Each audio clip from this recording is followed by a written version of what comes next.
Hey, stupid. I have depression, you dumb fuck. I actually have it. I know what it feels like, alright?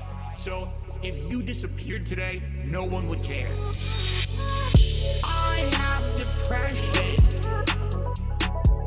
I know what it feels like. I actually have it, you dumb fuck. I know what it feels like. Fat fuck. Slow day, all day, I'm depressed. Record low views, thumbs down, I'm depressed. I have depression. I have depression. Whale tail, I'm drinking and I'm thinking, but I have this nagging in the back of my head that's telling me you're a loser. You have no power over anyone on this planet. You're the epitome of a waste of life. Hey, stupid. I have depression. I know what it feels like. I actually have it, you dumb fuck. I know what it feels like. Fat fuck. Slow day, all day, I'm depressed. Record low views, thumbs down, I'm depressed. I have depression. I have depression. I have depression. I know what it feels like. I actually have it, you dumb fuck. I know what it feels like. Fat fuck. Slow day, all day, I'm depressed.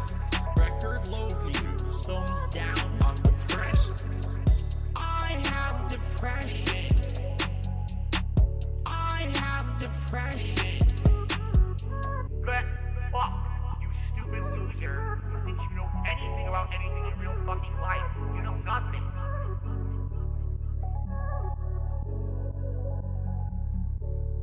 We're getting off. Who?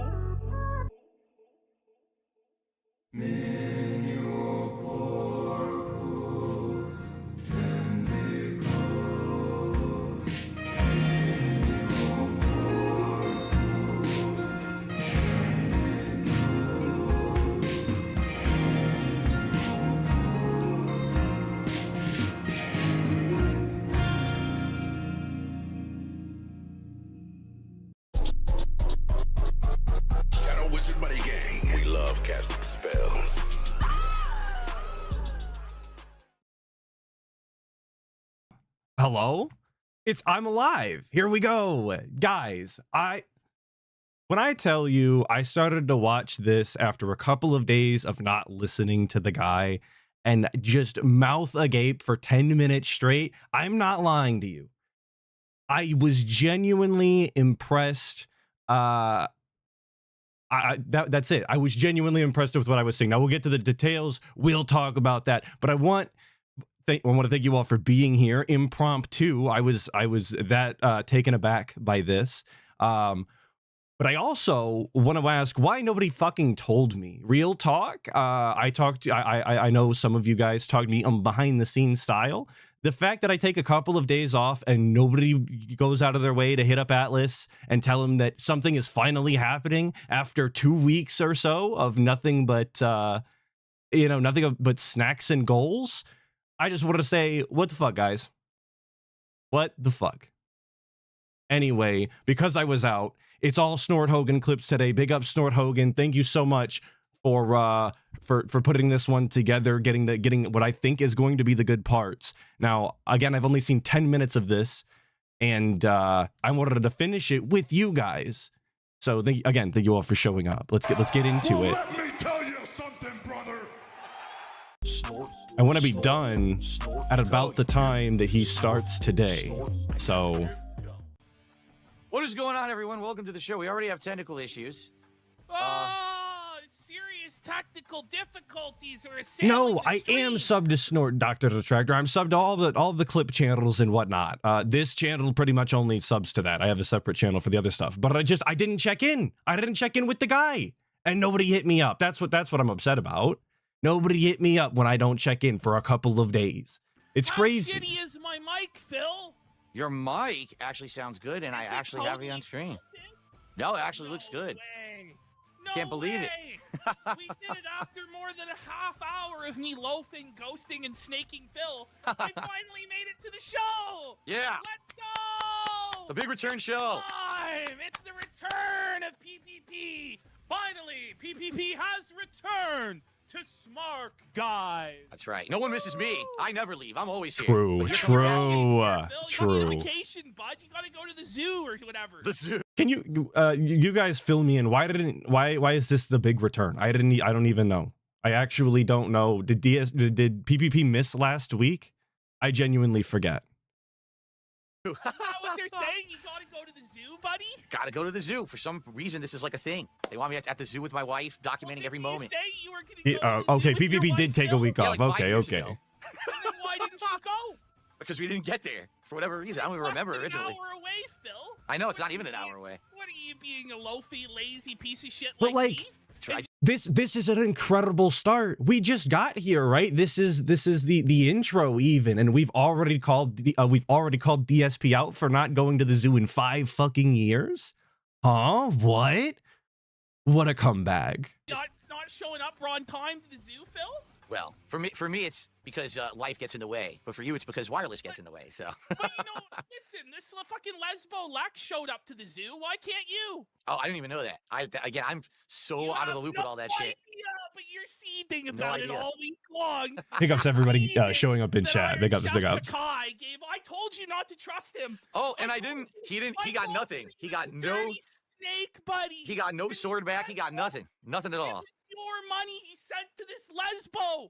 What are we Nah. doing, bud? You gotta wonder Again, whose this money is it the actually. intro. The amount that he's dropping at this point. This it's is how hot where's that we're money coming coming from? I in. don't know if it's where it could possibly even be from his Are job. you saying it's from Epstein or something, Phil? What are you Maybe. saying? It could be like some Middle Eastern oil money or something. You know. No. We're even insinuating that Iron Sakai was getting Epstein money, folks. Like the flip on Sakai is low key wild.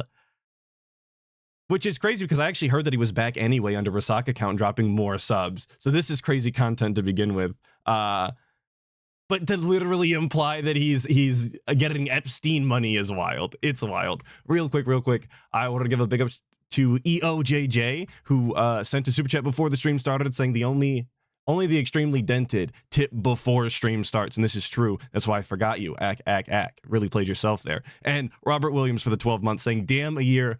Thank you for the vids streams. 60 skulls for life. Thank you, Robert Williams. Oh, Phil, no. Oh, fuck. But yeah. insinuating Okay, your we're own back tippers here are with Smart Guys. consistently Well, that's PDF Anyway, styles alright, is here we really go. funny. John It's Rambo really comes to you. funny. Phil, come on, man. Sorry, dude. Who? John So who? we've gone to the card packs, which I really didn't think that we could make interesting. I thought that this was going to be one of the worst ideas that DSP's almost ever had, is unpacking cards. I didn't know how he was going to make it entertaining, but actually, from the clip I've seen of this, they managed to do it. I don't know who the fuck that is. Only Anyway, here we go. by happenstance. The first pack ever of Topps Chrome 2025 collectible. Yes, card. and the John Who. Sorry, I talked over. Yeah, the John Who, which I don't have the full context for. My one ask so far into the video, as far as I made, was the John Who. I wanted a little more context on. All right, so here we go. What are we gonna have in the pack? It's supposed to be 4 cards per pack. Here we go. Really do. We need that money. Come on. Need it. Come on, we need that money. I got bills to pay, man. I got bills to We got pay. bills to pay. Here we We got go. bills to pay. So here's what it looks like. All right. There's some writing. And on there. he's I don't know what that singing means. detractor writing on the back. All right, songs, first right? card. Like DSP knows these things. He can pretend like he doesn't know about detractor content or the songs that they make, but like when they get referenced as often as they do, there's no way he doesn't, and he just lets it fly right by because it's his fatty boyfriend. Ooh, It's a triple Legends card, bypass. it It's looks all like. It's a good. Legends. Ooh, All right. it's a Hogan. Who It's is a it? Hogan. Who is it? It It's is. John Cena.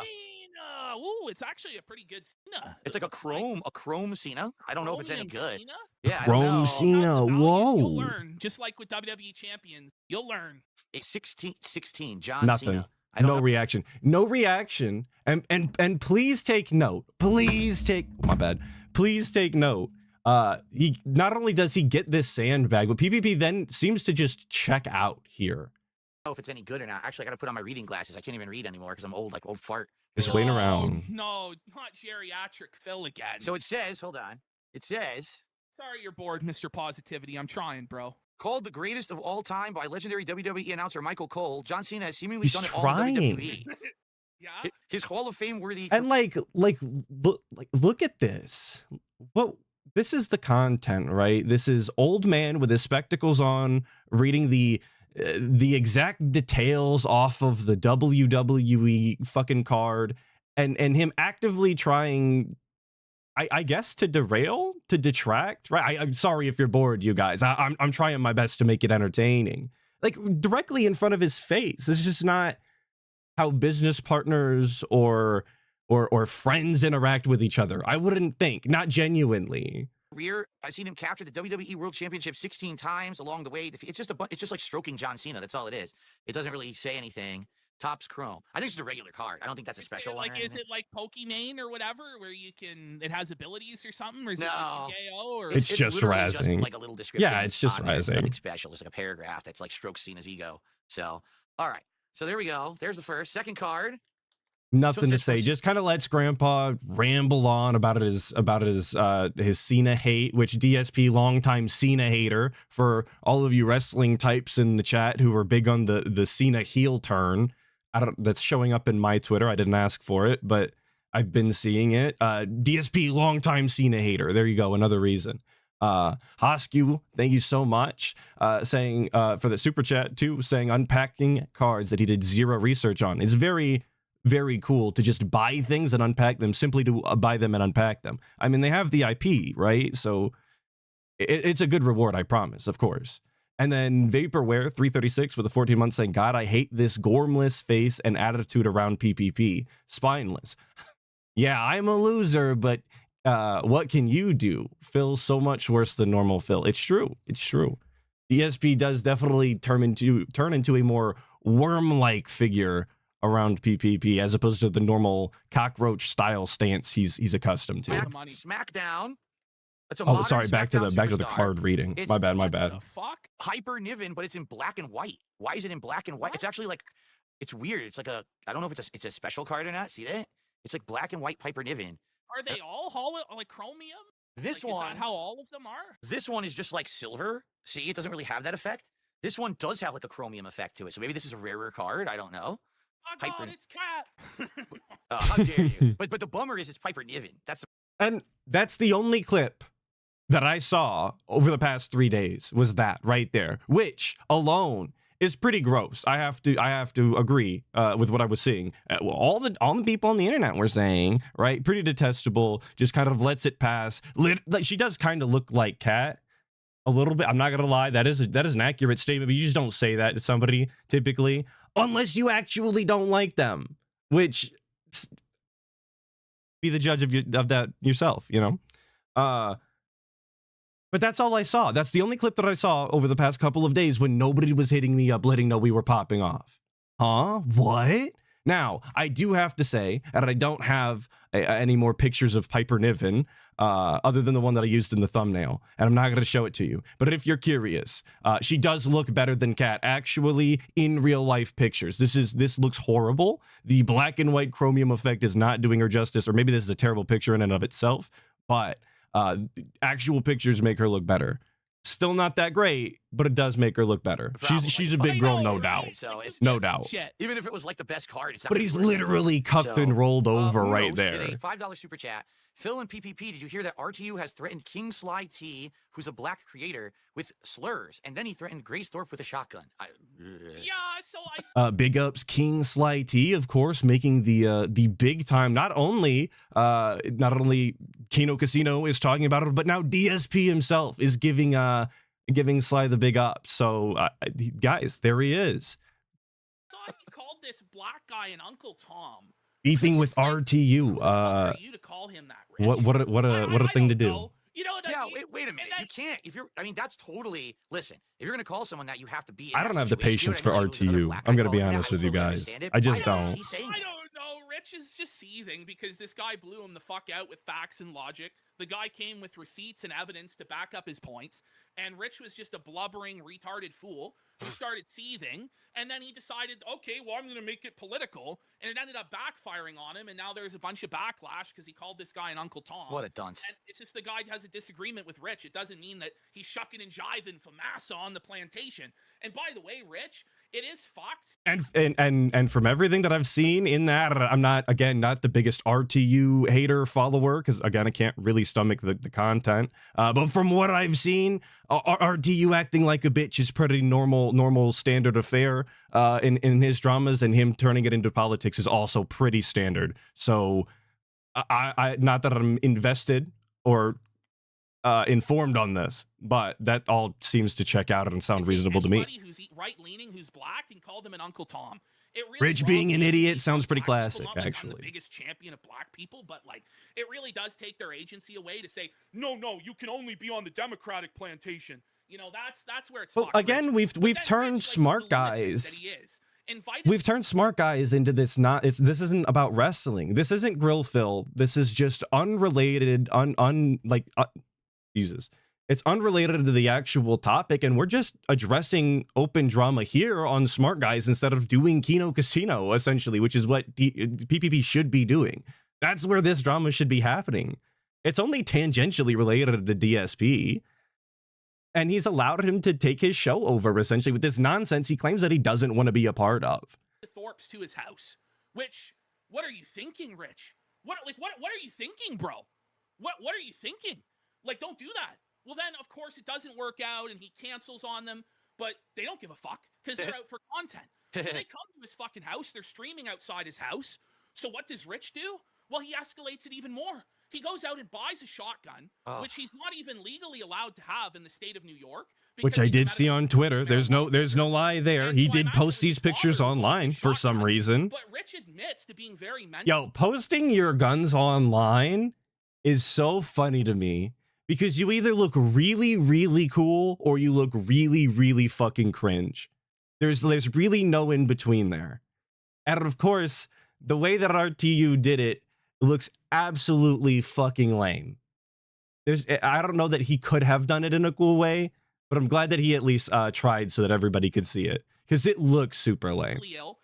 The shotgun posted up on the bed. Yeah, super cool, super cool. And you know, I'm big in favor of the Second Amendment. You know, I believe that anybody should be able to get a gun and defend themselves. But one person who I might make an exception for would be Rich of Review Tech USA. I'm not sure he can handle the responsibility of being a firearm owner because he's fucking nuts. He's fucked in the head. People think I'm joking. People think I'm joking when I say that man is mentally ill, but I'm not joking. Like, his actions prove that he is not right in the head. I mean, the things he does just in regards to me, his level of obsession with me. I built this Lego behind me. So what did he have to do? He had to. And look at how lame DSP makes this. Look at how lame. Like, let's talk about me, guys. We've got RTU who's literally buying a shotgun and has people hanging outside of his house, right? Like, this is real life stuff that is happening. We are really posting real guns on Twitter. Let's please talk about my Legos. Look at me, guys. RTU's clearly unwell. He bought the same Lego set as me. Huh? What? Jesus Christ. Buy the same fucking Lego set and build it. Just because I built it. There was no rhyme or reason to it. He just had to copy me because that's who he is. So I mean, he's not. And mind you, again, I have seen up to this point, right, of this clip, and my mouth the whole entire time just left open because I'm genuinely, as DSP would say, godsmacked at this train wreck that we've got here. DSP just trying to make it about himself, to try and include himself in some way, and all of it just being awful. You're gonna give this guy weapons and oh my god. Well, I don't know anything about that. I don't think he could have bought it.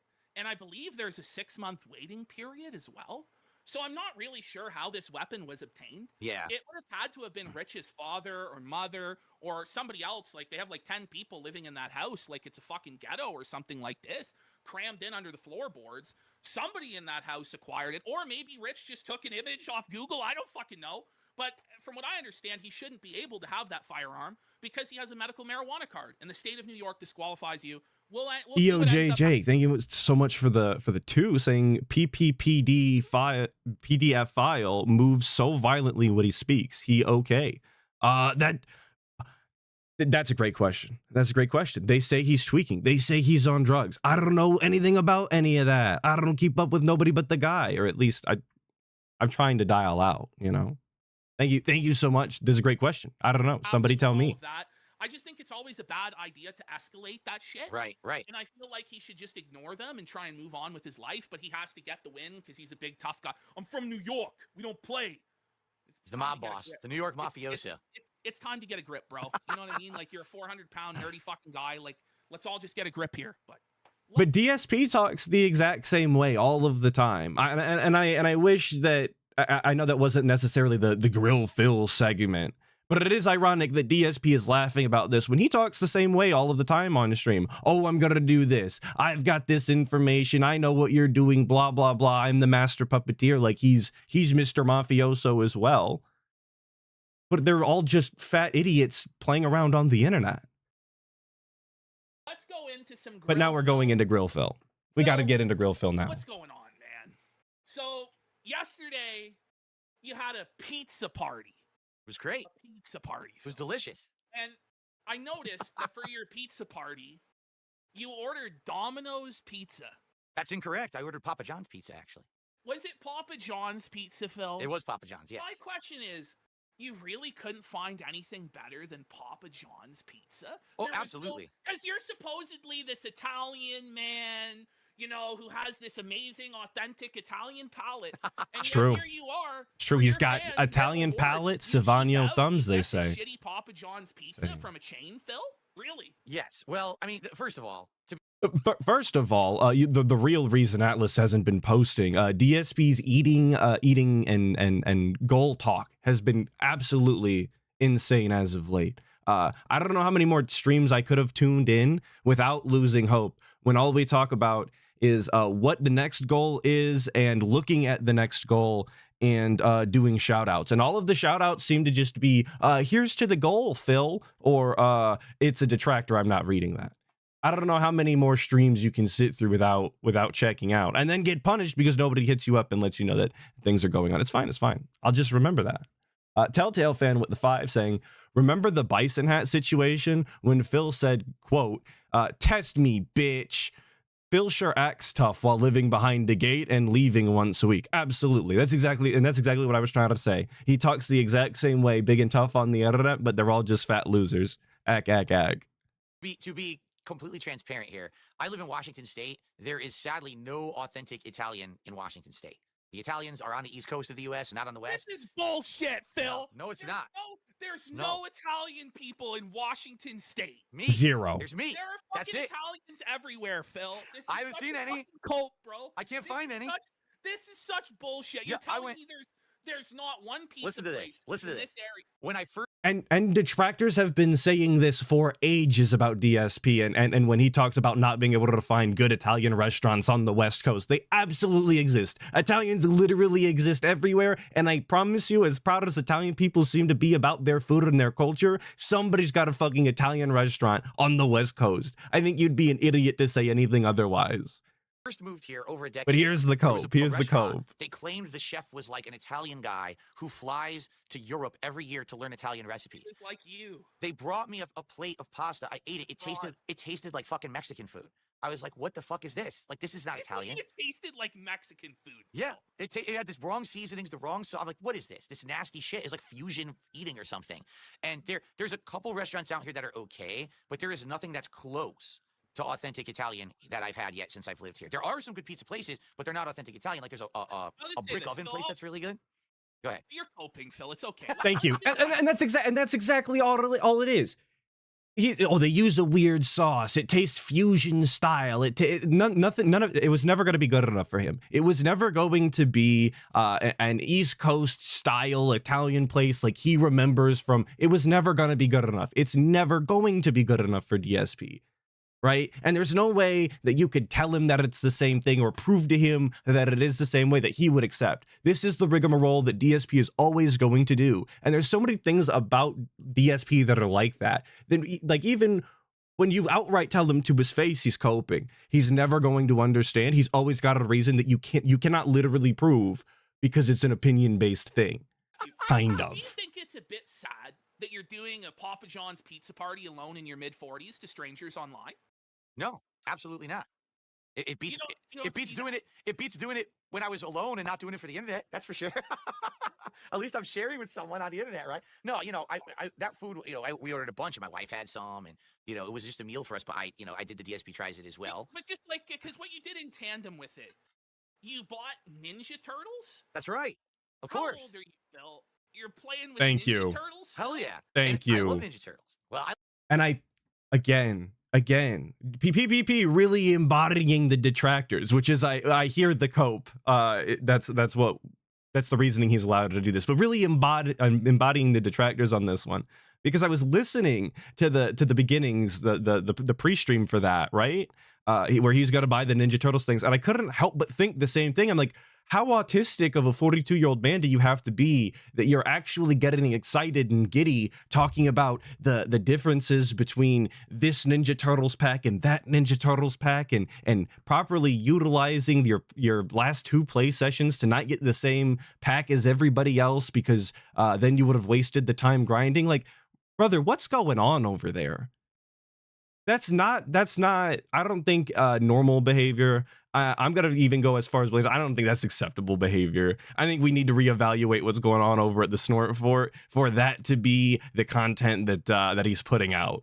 It just seems like an odd thing to be happening, and definitely can't be good for his well-being. I like the old Ninja Turtles. Phil, you're fucking 43 years old, and you're loving Ninja Turtles? Bro, come on, No, man. but I love the classic Ninja Turtles. I hate that there's 17 versions of Ninja Turtles. I haven't watched anything since like the 90s. So these are like the 1990s. But he was getting geeked about a fucking like tie-in pack in Call of Duty. And the weapons and stuff to have like a little celebration stream for my fans here. You're playing as what, Michelangelo? No, Raphael. How'd you get it all wrong? It was Raphael. Raphael with the size. And when he stabs you double. And I would, for the record, there's nothing wrong with enjoying fucking Ninja Turtles, right? But like, if that's the content you were pushing and the way that he was doing it, it was the whole kit and caboodle together. It's contextually fucking based, okay? Nipples, and he lifts you up like this. It's a hilarious animation. But don't you think that eventually people should move on from their childhood? Absolutely. Like, this is getting a bit crazy. Ninja Turtles in 2025, I don't know. I don't know, Phil. I thought it was a fun event. The viewers seemed to like it, so it was all good. And the pizza was actually okay. It wasn't great. It was just okay. Right. Yeah. The pizza was just fine. All right. Okay. Let's move on. This is what everybody wants to hear about. All right. What I didn't the hell watch is it. going on with Iron Chef Sakai? Honestly, Sakai, whatever you want to call him. If you want to know the truth, from my perspective, I don't know, and I don't really care. Here's what happened. Here's what happened from the perspective of the stream. Okay. So there was one night. And I just want to ask, what the fuck does any of this have to do with wrestling? I always really come back to that at some point when watching these clips, or even sitting through the whole fucking thing sometimes. What does any of this really have to do with wrestling? Why didn't we just do a different show? It seems like a weird thing to just like put into a wrestling show for people to wade through. I don't know what the marketing strategy is there. And I was streaming, and for some reason, actually, I don't know why this has been happening, because it's happened a few times now. Kick actually chose to put me on the front page and highlight me for like half an hour, or something like that. Okay, I don't know why they're doing that. I have no clue. What do you mean you don't know why? It's because you're the greatest streamer alive, Phil. Yes, of course. Because the guy who's PvP is geeked. I see what you guys are saying. He is thrashing around this episode for sure. I'm sure that really puts the butts in seats on Kick. It's going to get new viewers to watch me fucking dig in the middle of the backyard, right? Why are you doing that then, Phil? Because it's just something random and fun to do. People wanted an indie game, and I said, we'll just do it for one night, and we did, and it actually worked out. It was like a nice chill. Now, here's why I think that you would get on the front page, is because you're very consistent. You stream 6 days a week, and you. I missed what we were talking about. I thought we were talking about Sakai, and now we're talking about being on the front page. I must have missed something here. Might be. So I imagine they would want, because you put so many hours out, to get more eyes on those hours. But it's not been working. It's not been growing. Well, what happens is when they do it, I get an influx of like 100, 200 extra people, and we do get some new people chatting, which is nice. But then basically, they stick around for like an hour and a half, and then they leave. Like people are really not coming to Kick for the kind of content that I put out, right? Like Kick is known for certain kinds of content. Let me just put it to you this way. Do you think that Iron Chef Sakai is your slave? My slave? No, of course not. Yeah, or do you think he's like your I'm still missing the point. If you're wondering why there's nothing coming from me, I don't know what the point is here. Not at all. I actually don't even know what his deal is. Are you the pimp, or like, because it seems to me, and you can deny this and cope all that you want, but it seems to me you're pretty seething and salty that Iron Chef Sakai is giving you what you perceive as your money to this woman. Not at all. I could care less. In fact, so he claims. So he claims. It was kind of a weird thing. This was not like a guy who I knew of, who had been watching my content for like a long time and supporting. He kind of like showed up out of nowhere one day last year and just started supporting like big. And then he would disappear for like a long time. And then he would come back like 3 months later and drop another big contribution. I was like, okay, maybe he's one of those people who only watches occasionally. And then Wait, he's one of those people. He should have stopped there, because it's not one of those people that only watch occasionally. This is typical DSP dent behavior. These are the way that his whales operate. And he should, I think, by talking about it out loud, should be able to identify that that's an odd behavior to have. At least I would think, where a whale comes through and absolutely dumps money every couple of months and then dips out. Maybe I'm not invested into streamer culture enough and this is normal, but I don't typically see things like that on content that I watch. But you'd see it all the time in DSP's content. How many dents have come through and absolutely bankrolled DSP only to eventually dip out and never be seen again? You know? All of a sudden back in the fall, he started dropping a lot on streams. I was like, whoa. And it got to the point where he was like, well, I'm on all your— Thank you, NW News, for the 10, saying PPP had to give DSP a reason to go on a stream with him, and wrestling was that ploy. He doesn't even realize that they never talk about wrestling, and 90% of the show is PPP serving detractors. I guess if that was the grift the whole time, I wish he would have fucking waited so long. The nibbles that you got the first episodes of Smart Guys, I don't think were enough. A poor execution. Ack. Thank you for the 10, though. I get it exactly what you're saying. DSP, he's too stupid to realize that he's been suckered into talking about drama for so long. And also, thank you, Anders Pack, for the 100 SEK, saying this clearly has triple P in it. I can't stand him more than I can stand Piggy. Take care, Atlas and Detractors. Well, thank you, Anders Pack. Apologies that PPP is here. He's the reason we're here. Blah. And thank you, Telltale Fan, for the 5, saying he's just one of those people that watches occasionally. It's such a slap in the face of people who support him. He treats them like NPCs. Well, the whales are what matter. They determine the content. As much as he hates to say that they don't, they do. If you can't give DSP money, you're useless. That's why it doesn't matter whether he has 900 people watching, 500, or 5. As long as he's making an amount of money to sustain his sinful lifestyle, it's all good. It's all kosher. Who gives a fuck if it's 5 people? It's 5 people who really like me enough to give me enough money. I'm contributing a lot. Could I be a mod? And I was like, yeah, I guess he's never shown me any reason not, to make him a mod. He's on a lot of my streams. So, I moderated him and everything. And then all of a sudden in December, I noticed his attitude toward me started to change. Like he started to say a lot of snide remarks, a lot of insults, almost like underhanded insults in the chat. And I let it slide. I'm like, whatever, it's not a big deal. And then this one day he just went nuts. Like he was like outright insulting me constantly during this one stream. But why was he allowed to slide so often, DSP? Was it because he was constantly giving you money? Could that possibly have anything to do with the reason that Iron Chef Sakai was constantly, well, I'm not going to say constantly, because I don't have the numbers, okay? But he was frequently disapproving of your actions in chat and dissenting? And I called him out. I don't think that's how it's supposed to work. Dude, you're like killing the vibe of the stream. Everyone's noticing that you're acting like this now. And he really just had nothing much to say besides that he just didn't like my content anymore. And I was like, then how could you be a moderator? Right? So I demodded him. Then he went nuts. He did this whole ranting, raving stream about how he hates me and all he did do that. Money and all this he did do that. And so, of course, everyone knows that. So then after that, he was gone for a long time. Like he was gone for about a month, I would say, maybe. And then all of a sudden one day he comes back. Now he had been banned. I just gotta say, Phil, like let's get to the heart of this matter. Thank you. Because DSP can waffle on all fucking day, giving you the intricate details of things he claims that he doesn't know anything about. What's going on with this Lex girl? You called her a slut. Okay. Now, he did do you're that. Saying you're not upset, undeniable. But you called her a slut. Go ahead. So I don't know anything about this woman at all. I literally. Anthony McGee with the 5 saying big ups Atlas. Smart Guys has 2 more episodes max. Yeah, that's what I've been hearing. And I heard there was a whole Cope cast the day prior or the day after as well, which I'm hoping to get to. So we'll see. Maybe that's the truth. I gotta finish this. But you called her a slut. Go ahead. So I don't know anything about this woman. That is factually fucking base. Why did you call her a slut? Okay, let me tell you, because this is what happened. I don't know who she is. I don't really know her content. I've never watched her. I've never heard her. None of it. Shit, bro. None. You're full of shit. I literally have. In fact, I've never said her name. Then Not why? once. Well, he never said her name, but he called her a slut? Huh? What? He never watched the content, but he's talking about her doing squats? Crazy, crazy, crazy. Isn't that what the detractors get called out for all of the time? Out of context, not knowing what they're talking about, only listening to bullshit. But here DSP is actively saying, fucking calling her a slut and saying she's doing all of these e-thought things. Funny how that works. Call her a slut. So basically what's happening is, this is what happened with Iron Chef Sakai again. So he gets back in my good graces. He apologizes, says he will never act like that again, starts contributing again. So he's back on the streams. He's asking me to become a mod again. I'm like, no. But why? Why do you let him back? And this has always been my one of my gripes with DSP and the way that he runs his streams. He has these people, right? And they go out of their way to give him a bunch of money. They buy their way in. They treat him like shit, which ack is pretty funny from my standpoint.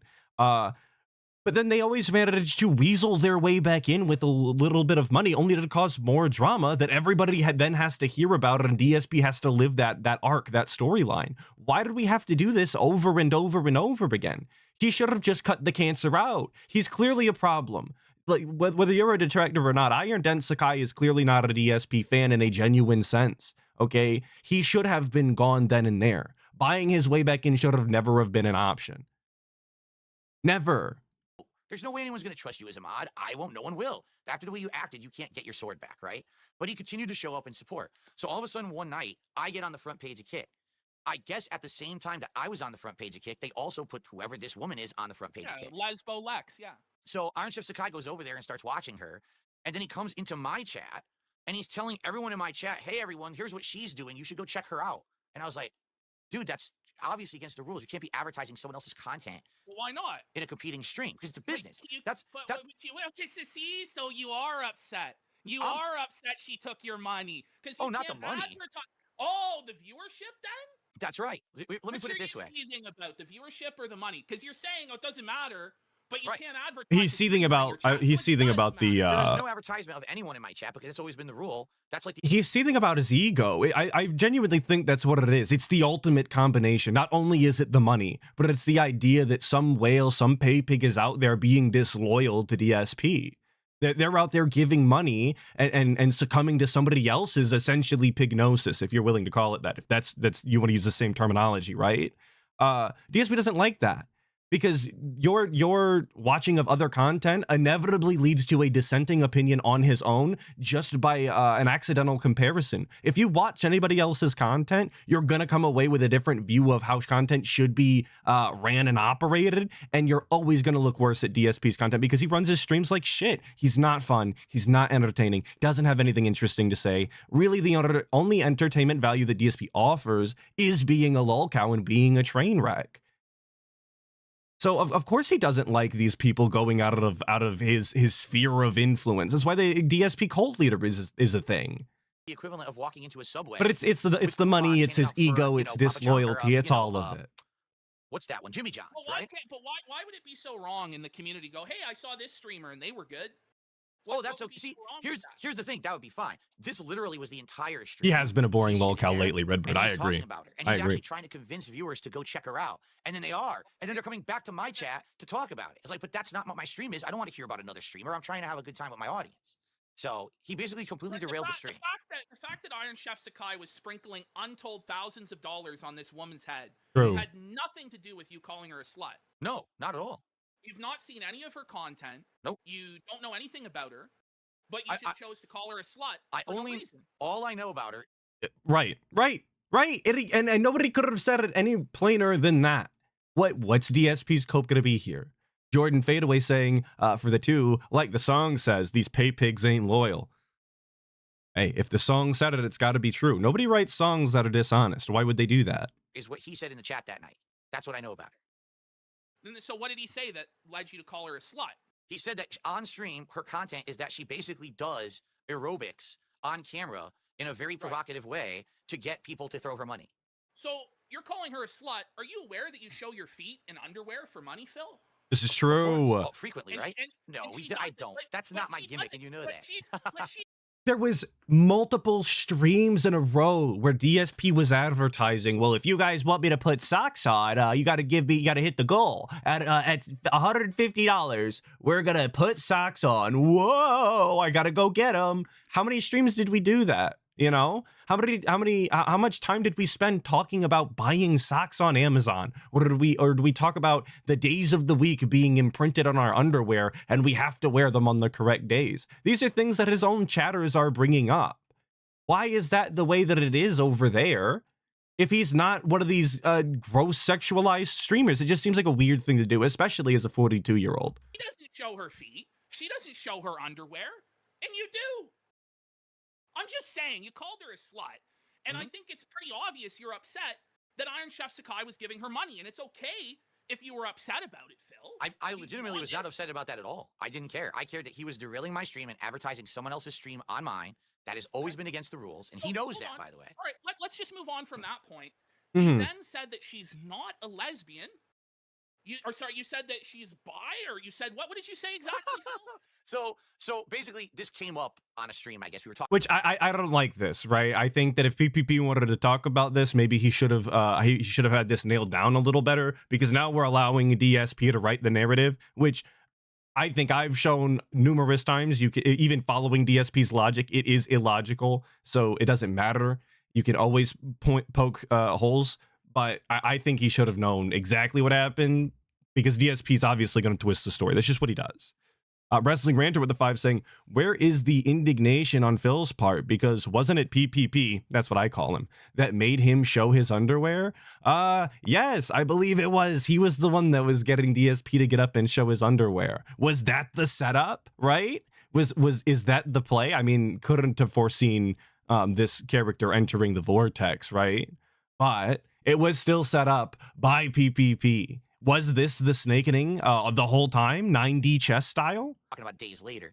And I think the discussion was, people were actually making fun of Iron Chef Sakai, saying he's a simp. He's going to her streams and he's throwing her money. He's a simp. And I think it came up that someone said, well...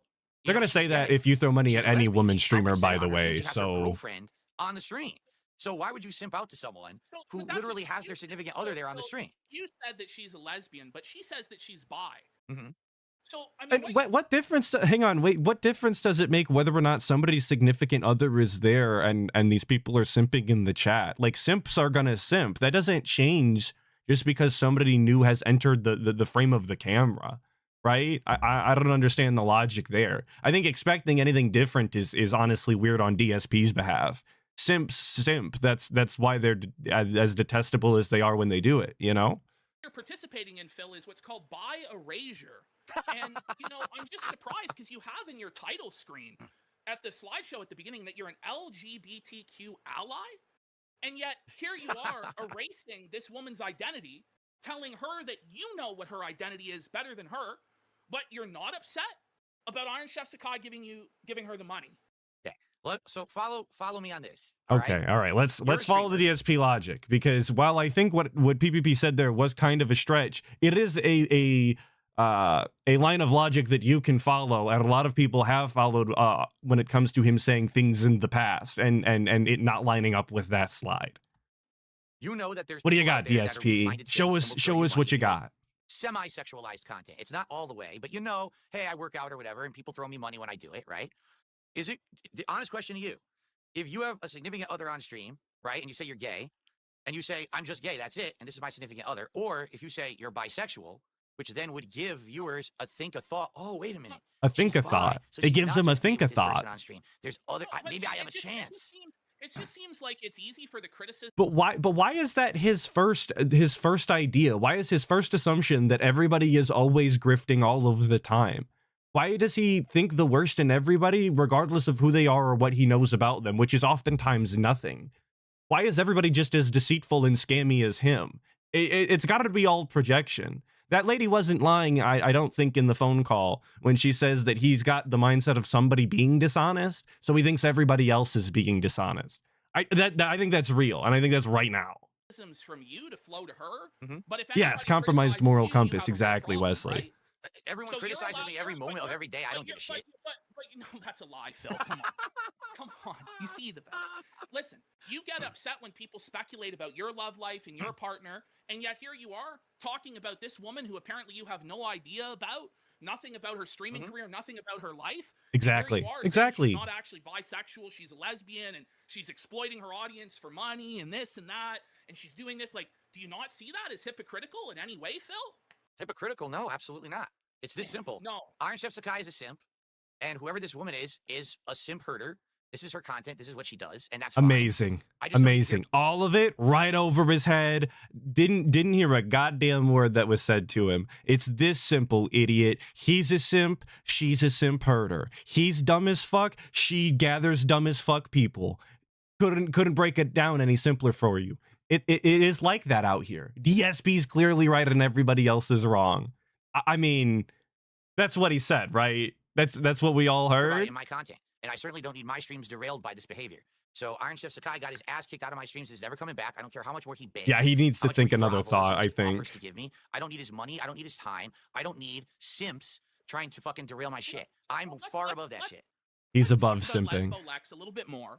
So, are you upset that she finished the Lego set quicker than you?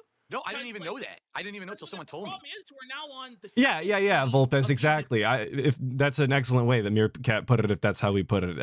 If Lexi's that, then Phil's a tard wrangler for sure, for sure. A dent herder, if you want to call him that. Absolutely. doing it, and we're what, halfway there. She And finished it. that's a weird way to look at audiences as well, if you are in DSP shoes, because he's the one that's gone out of his way to say that detractors are disgusting for calling them dense and lumping them all into this way or that way, but then to immediately do it to somebody else. It's again the exact type of thing that he would yell at detractors for doing, but he's doing it himself as soon as possible. He doesn't have a second thought to it. In one stream, so like, are you dumber than a girl, or what? Well, you might not realize this, I directly addressed that on my podcast today. Oh, I heard it. It was. I directly addressed whether or not I was dumber than a girl, stupid. But speaking of a girl, or at least a girl's name, Harley Wood, I'm going to assume is a girl's name. My bad if it's not. 11 months, though, as a lesbian. Let's go! Let's go, folks! Come on now. I didn't even pre-read that. This whole situation with Lex is disgusting. DSP is a POS for this and everything else he's ever done. Yes! But you don't have to convince me that DSP is a piece of shit. It's like that. Thank you for the 11 months, of course. Bullshit. Isn't it true that for some bizarre reason, there is an entire universe of content that's based around what I do? And isn't it a weird anomaly? Like I do, because I find your content so boring. I don't know how the fuck they can stand it. I don't get it. I don't know. get it. And the thing is, I'm okay with being who I am. Like, I don't need to be some wild character, some guy doing crazy zany things. I fucking bought No, a you're Lego set, entertaining. you know? All I did was get this. Right. DSP might actually be entertaining if he was a character, if he was intentionally hamming it up. Unfortunately, again, all of his entertainment value comes from how boring as sin he can be and how he flounders on a regular basis every day. And my audience said, will you do something different instead of just gaming? gaming? My problem too. Right? Like, why did you buy the cheapest, shittiest Lego set that's so boring? Got You him. only get the Death Star, or Ghostbusters, or Got Ninja him. Turtles, or whatever. Well, it's a demo, basically. What a terrific read. What a fantastic call out. Thank you, PPP. The shittiest, littlest, dumbest,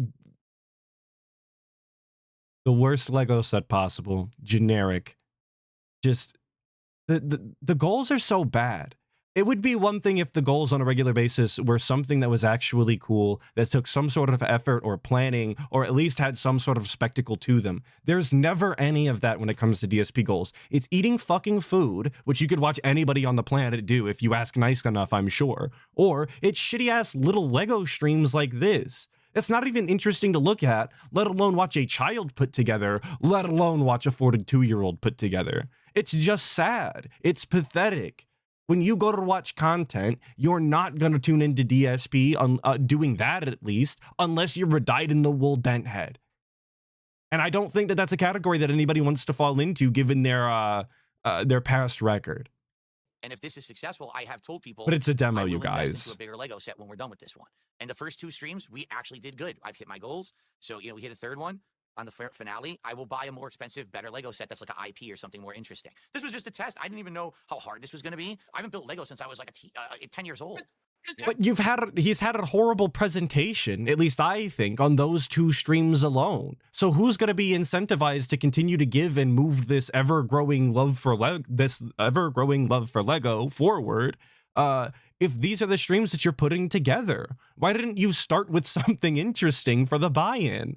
You need a hook, DSP. I'm not reading the rest of your paper because you bored me to death in the first sentence. Sorry.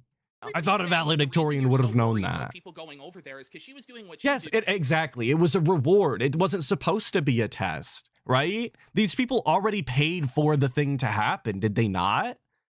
But better. And I think that's why you're worried about it. So why would I care about that? I'm successful. I'm hitting my goals on my streams. I don't care what other people are doing. Talk about how it's a business, but if there's a competitor that's doing the same thing but better, that it's business true. will go under. No. Especially when exactly. The largest clients of yours that gave you so much money. I'll give you an example. Okay. And hitting DSP with the actual business style logic is so funny, given that DSP seems to be the only person who unironically publicly runs his shitty little stream like a business. There are full-time, YouTubers with multiple people and employees, behind their business that you might think still do everything themselves. But DSP, on the other hand, DSP operates and owns everything like a business, and he's Mr. Professional and has no employees. He has indentured servitude in these dents, right? So funny to throw it right back at him. You could have improved your stream and been better than her stream, but hers was better. So everybody in chat, from what I understand, was asking you to put on background music because it's awkward while you're building the Lego, right? But she turned it on and sacrificed the ad revenue. But you wouldn't do it. Why? Not even copyright-free music. Pennies at this point, brother Phil. Like why not just turn on some relaxing Nintendo music for your fans? Why are you so chintzy this way? Oh, it has nothing to do with that. For me, my problem is whenever I try to put something in the background that's not my silly remixes, it ends up getting muted or blocked. This has happened tons of times. I have no lie, I have 7. So again, DSP. His cope is something that you can not prove. He's not willing to chance. He's not gonna look into it. He's the only person that seems to be suffering from this problem on such an occasion that it's literally impossible for him to even try anymore, right? This is what DSP does. Anytime you call him out on something or something is just so illogical that he doesn't have a cope for it, it's something that is not provable. You'll never be able to tell DSP that he's not going to be muted for a piece of content that he hasn't made. So you'll never win. 80,000 videos on YouTube, and every it's day pointless. I get 500 notices that previous videos are blocked. There's a thing called royalty-free, and you could put on a royalty-free mix, and then it fills that dead air. But royalty-free does not mean it's okay. What royalty-free means is that you can use the song, and you don't have to pay a royalty to use it, but you relinquish all rights to your video, and if that person decides to claim your video, they could actually have it muted or blocked if they so choose, and that's happened. But I mean, does it really matter? Because it's for the live audience. Video audio is low. Thank you. Few people watching on demand at this point, Phil. Just give the live audience what they want, man. I get. If you feel like if you give into it, you've let the detractors win. No. But that's what it is, though. You think that if you give in to earnest criticism, absolutely, that you'll have made the detractors win, when it's actually the opposite. Absolutely. If you took that criticism and improved your show and made your audience that likes your show like it more, the detractors would lose, Phil. The other day on a pre-stream, I heard somebody say, hey, or they typed in chat, why is the leaderboard text so big? Can we make it smaller? And DSP legitimately took the time out of his day to enlarge in the text on OBS just to spite this specific person who was in chat saying this. Without any sort of prompt, without any sort of justification, this person was saying this earlier in chat, blah, blah, blah. I know he's a detractor. Literally just goes out of his way to spite this person live on stream and essentially detract from the actual content that he was supposed to be making. Why? Why does he move and operate this way? It really is him being his own worst detractor at all times. Literally no criticism is ever acceptable by DSP unless you're a verified user like PPP. He literally has to see you IRL, I guess, which is crazy. Backwards mentality. Sorry if there's Or too many excuse me, on literallys in fucking there. 60 cents from fucking AdSense. It I'm has not nothing to do keeping with that. track. It's not the ad revenue that I'm worried about. It's the actual content being blocked or muted, and it's happened a million times. I've had, when I used to do my React show, I did it for 2 years, DSP versus the internet. I would be playing a random clip, and because of the music in the clip, the whole stream would get shut down. And now I gotta wait like 5 minutes to get my stream back up because YouTube blocks it, and it happens all the time. I'll just accept it. Let me swing back around to something. And, right? and even PPP's given up, right? Like this, and this is how DSP gets this. He can't keep getting away with it. And the same thing happened in the bro side and Steve Campion thing, right? DSP will either weasel and worm his way around enough times to bring the conversation to a screeching halt, or people literally get tired of arguing with him because it's cyclical and he'll never understand anything, even on a very basic level. That's why nobody, again, waste of time to talk to him. So this is now the second Lego stream. Yes, filibuster successful. Exactly. Okay. I think that what you're doing is intentionally being slow so that you can milk this Lego set for additional streams. It's true. Is that true, Phil? Yes. I'm just not, I wasn't aware that I was in any competition with anyone else to build a Lego. Well, this isn't not like a competition. Phil's speedrun. You look dumber than a lesbian. Why does it make it look, wait. Why would it make me look dumber because she did it faster? She finished it quicker. Her cognitive abilities were there to do it faster. But when I'm doing the stream, okay, I'm gonna let him. I'm gonna let him cope. I'm actually using a new setup. I'm gonna let him cope. Just the same setup we actually just used to do these cards. I'm using to do the Lego now. So I'm trying to get it in frame. I'm messing with the camera and all of that to get it working. I'm not in any rush. I'm hanging out with the audience. I'm literally having a conversation with my audience. It's considered a hangout stream, right? Okay. We never were of any impression that there was a rush to finish this. I mean, if that was the case, I would have had it done the first night. I could have rushed through it and done it, but I'm not in any rush. But why is he incapable of providing that sort of content in such a slow manner? If you go and watch any of the detractors, or you go watch this Lex person, or you even go fucking watch RTU build the Legos or whatever, they build it faster, and they, I think, objectively put on a more entertaining show in one way or another.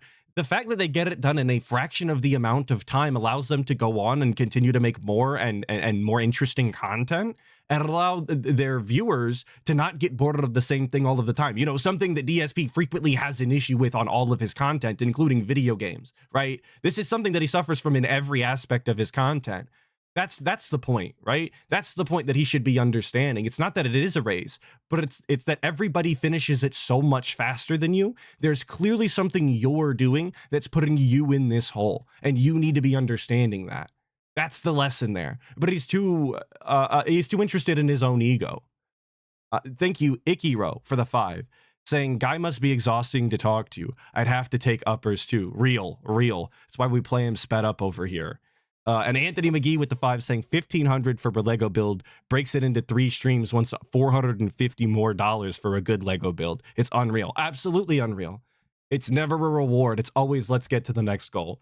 This is a test. I don't know what I'm doing until it inevitably falls off and we move on and we go on to the next thing. It's very robust and meaningful, of course.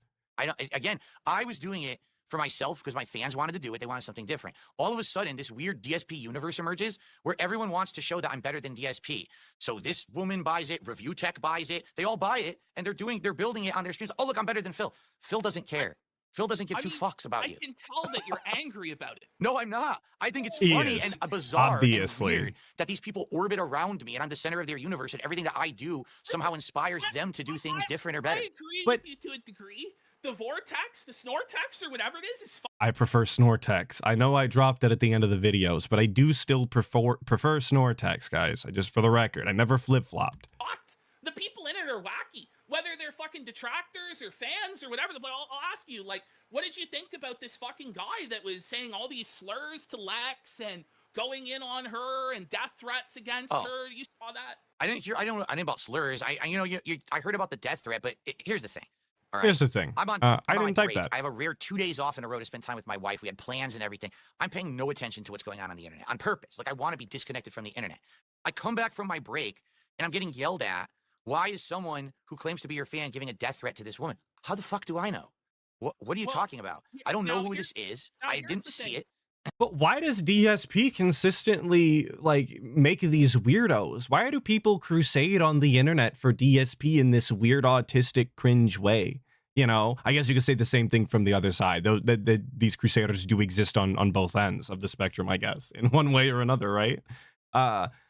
But like he does have consistently made these people on the internet, these dents. There's something about them that's not right. He does consistently attract people that are odd like that. I don't know a more delicate way to put it, and I don't want to be hateful, of course. Thank you, Larry is pro for the 5, saying PPP flopped because he never brought up Phil's sweeping for Derek. Not sure if it was because he's afraid of pushing so hard, but man, it was upsetting. Oh, okay. It's sad that we're not going to be talking about Derek today, but I guess that there's too much to get to. Let me play Thank you, the devil's 5, advocate. of course. Okay. Do you feel like when you call this woman a slut, when you participate in buy erasure and go after her identity, do you feel like you cultivate an atmosphere of hate that would lead to this woman being harassed? Yes. Well, to 100%. to follow up on that comment, because I can answer this very easily. Uh-huh. Do you feel that every single person who's made fun of me on the internet has created a cultivating atmosphere of hate that people now want to kill me because of it? Yes.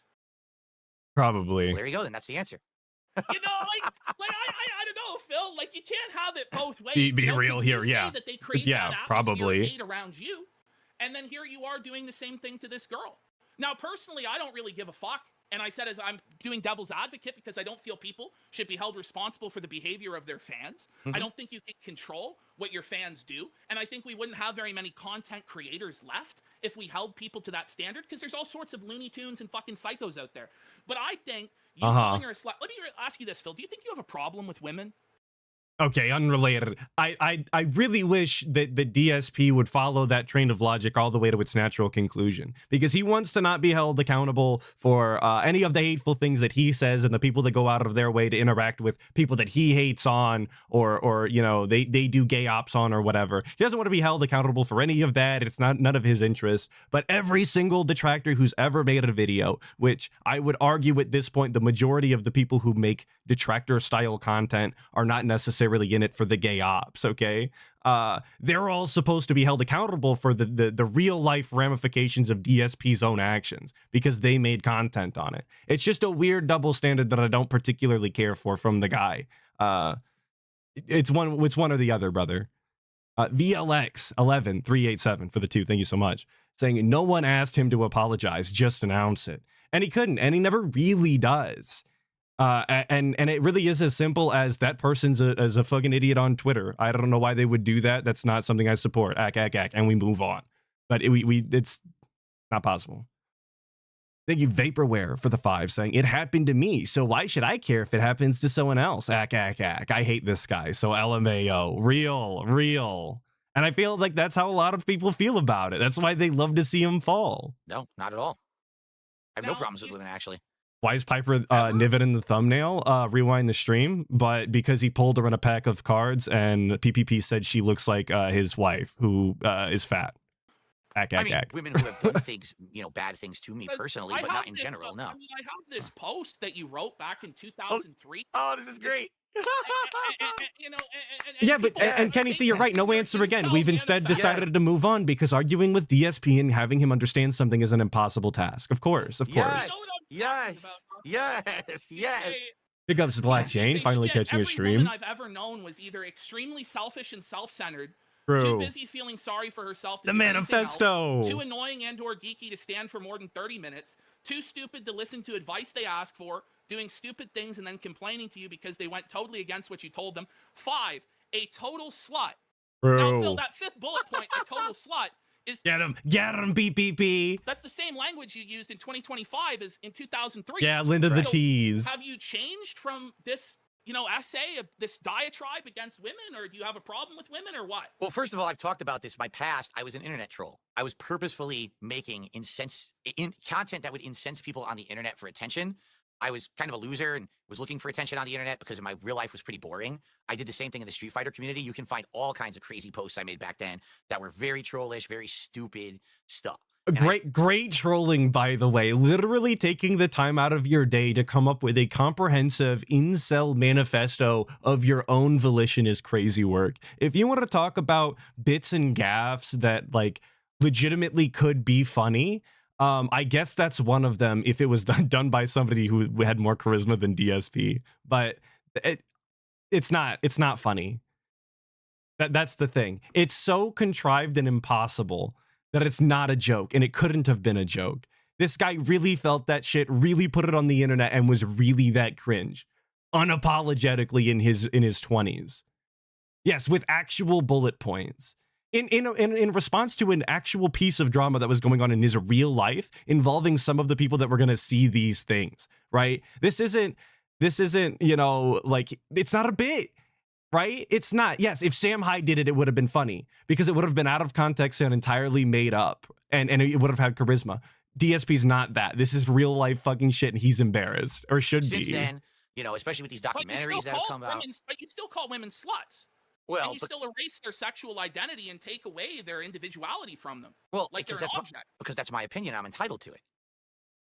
You know, if there's, listen, if someone is going to make content on the internet and the content is based on showing their body in a provocative way, and they're going to get money based on doing that, that is sexualized content. But and didn't you say you've never seen any of her content? I haven't. I've only heard what they told me it was in my chat. So he's listening to hearsay again. I have seen some of her content. She's not in a bikini.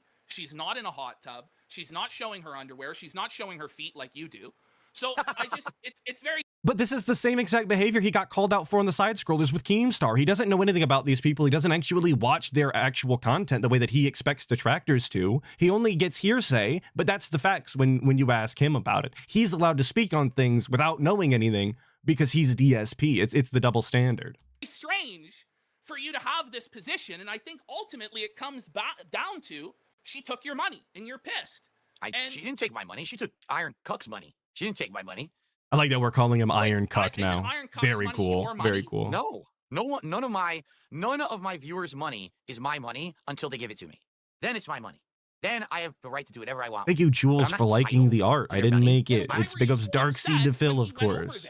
But I also like it. Because you're worried that you're going to lose your money, right? I don't give a crap about what any of my viewers do outside of my streams, but I do care about what they do on my streams. And that behavior is not allowed. It never has been in the entirety of the time that I made content. It's a strict rule. No advertising anyone else who's a creator or competitor in my content, period, because this is my place of business. No other business will allow another business to advertise in theirs. That's considered, you know, a competition. I was on the front page of Kick. She was on the front page of Kick. It's just not allowed. It's just common sense in any business. Like I said, you can't go in a Subway and advertise a competing sandwich shop. I want to know. Yo, the sandwich shop? Huh? I didn't know we got a sandwich drop. I thought, I was literally writing a video this morning, okay? And I was gonna do the bit as I was writing it. And then I started in on this shit. And I was like, wow, this is way more important than whatever the fuck I was doing. Important, of course, being on the DSP scale of importance. Oh, like, then why call her a slut? But it's weird that he's gonna draw the line there when there's so many more, like, there's so many more obvious things that he should have picked up on in Iron Sakai's behavior that shouldn't have been allowed to be, like, before that. Why was this the line? Why was advertising this specific person? Why was that when Iron Sakai got removed? It wasn't all of the other nonsense. It wasn't literally making a stream talking about how he was trying to infiltrate your moderator Discord and leak things. Why was that not the line, but this was? It's just strange to me. Why say that she's faking being bi and she's actually a lesbian? Because number one, I'm basing that off of what people are saying in my chat, which is that she's making sexualized content for money. Let me stop you right there. So when people listen to a detractor and then they come after you and fuck with you, is that okay based on what they heard from a third-hand source? I would say it depends on the extent. It depends on the extent of what's being said. Because you're not always going to go direct to the source. I know that. I'm not stupid. But there's a lot of people who they'll hear something and then they'll make a judgment by it. But then perhaps they'll actually check it out for themselves and then they'll have a different opinion. Listen, in this case, I have no desire to ever check out her content. I don't care about this person. I will never care about this person. But then stop talking about her. Quit pretending like you know what kind of content she does or what kind of content creator she is. The banning of Iron Sakai should have been the end of it then, and you should have called off your weird autistic war dog on Twitter, not war dog leader. My bad. I shouldn't have said war dog. That was a weird way to call it anyway. But whatever that guy's problem is online, you know who he is. I don't even know his name. You do care. I can tell you care. But here's my advice to you in these circumstances. Because really what you should have done is just said nothing about her. True. You didn't watch her streams. You didn't know what she was doing. You don't really know. And sometimes you just have to take that fucking L and move on.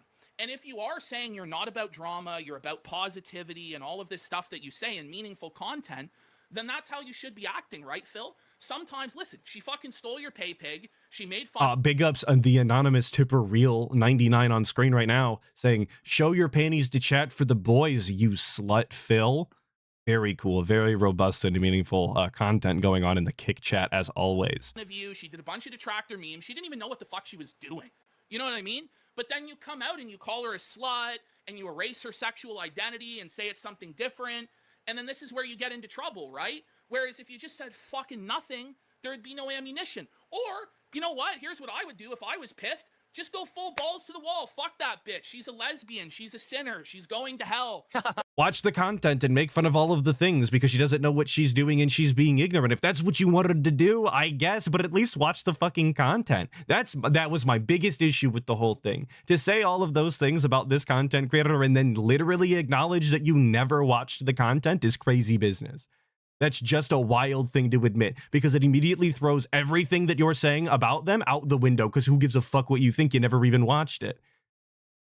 And again, the exact same type of behavior that he would accuse detractors of doing when detractors are probably the people who watch the most DSP content out there. It's that simple. Like his biggest viewer base is detracting, of course. Always, kind of always has been, at least since 2014, and that. But you can't have it both ways, brother Phil. You can't have it both ways. Well, here's the thing, and this is the funny part about all of it, right?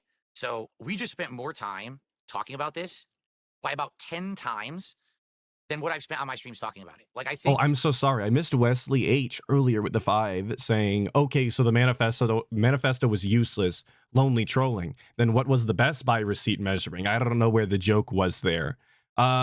We're just being a dumb, stupid kid idiot. Obviously, Wesley H, you forget about the past and only think about the future because I'm changed now. Of course, that's the cope. I don't have a real reason. Literally, I don't have a cope. That I made about her. And then there was the second comment where I said that Iron Chef Sakai was a simp for her. And when someone said, oh, well, she's gay, but she's bi, and I was like, no, she's not. She's milking these idiots because they're so dumb and they're gullible. Why would he assume that? And that was literally the extent of the content that I made about this person or said anything. Would you apologize to her for the statements that you made? Will she apologize for all the shit that she said about me on the streams to milk money out of the detractors? But this is the thing is But he didn't watch the content. If he watched the content, he would, at least from the clips that I saw, I'm not going to sit here and say I watched the entire streams, but I seen these clips of people literally typing in her chat. She would read it and go, huh, what? He thought the camera was on the whole time. Like actually discovering in real time things about DSP and coming up with her own opinion of him based off of the information that she was seeing. She was listening to the music and having a good time. How could, I don't know how you could be upset about somebody when they are publicly displaying their discovery of you and having a genuine reaction to it. That's just the way that people find DSP. If he doesn't like it, then he should have changed his behavior ages ago. But he's never even seen any of it. He's just flown off the handle and started calling her a slut because she said mean things about him, I guess. You know, you shouldn't have to expect her to do the right thing in order for you to do the right thing, right? Here's the right thing to do. Just move on, which I already have. I don't talk about this one. Like I said, I'm not even kidding you. Less than 5 minutes. That's how much of my content was taken up talking about this subject. There was the discussion with Iron Chef Sakai where I told him, you're derailing my content, and I banned him. Then there was the discussion where I did say that thing about her once because it was in response to a comment. And then later on, I called him a simp. And I said, yeah, I don't really believe that she's bi. I think she's milking people. It was like 5 minutes, if that. And then I moved on. If you guys follow the Clip Keeper channel, you know that it was an all-day event when we banned Iron Sakai. And every time that we brought it up, we made sure to at least hint at the fact that we were upset about this other content creator and this nonsense that was going on. We made 3 separate pieces of content about it in the same day. Let's not sit here and pretend like we only spent 5 minutes on it. That's an outright lie. Pretend anything else is insane. I don't know any other way to put it. Demi Fiend with the 2 saying DSP just assumes everything is negative at him. Of course, everybody else should assume the best of him, but he assumes the worst in everybody else. And that's just the way it's allowed to be. It's not me that creates these situations. It's this vortex that's around me that hyper fixates and blows it up for their own content. And yeah, you'll notice that there was no apology there either. All of the things that we've discussed so far, all of the ways that his logic has been, you know, picked and poked apart. And there was never an apology. He expects something out of somebody else before he ever gives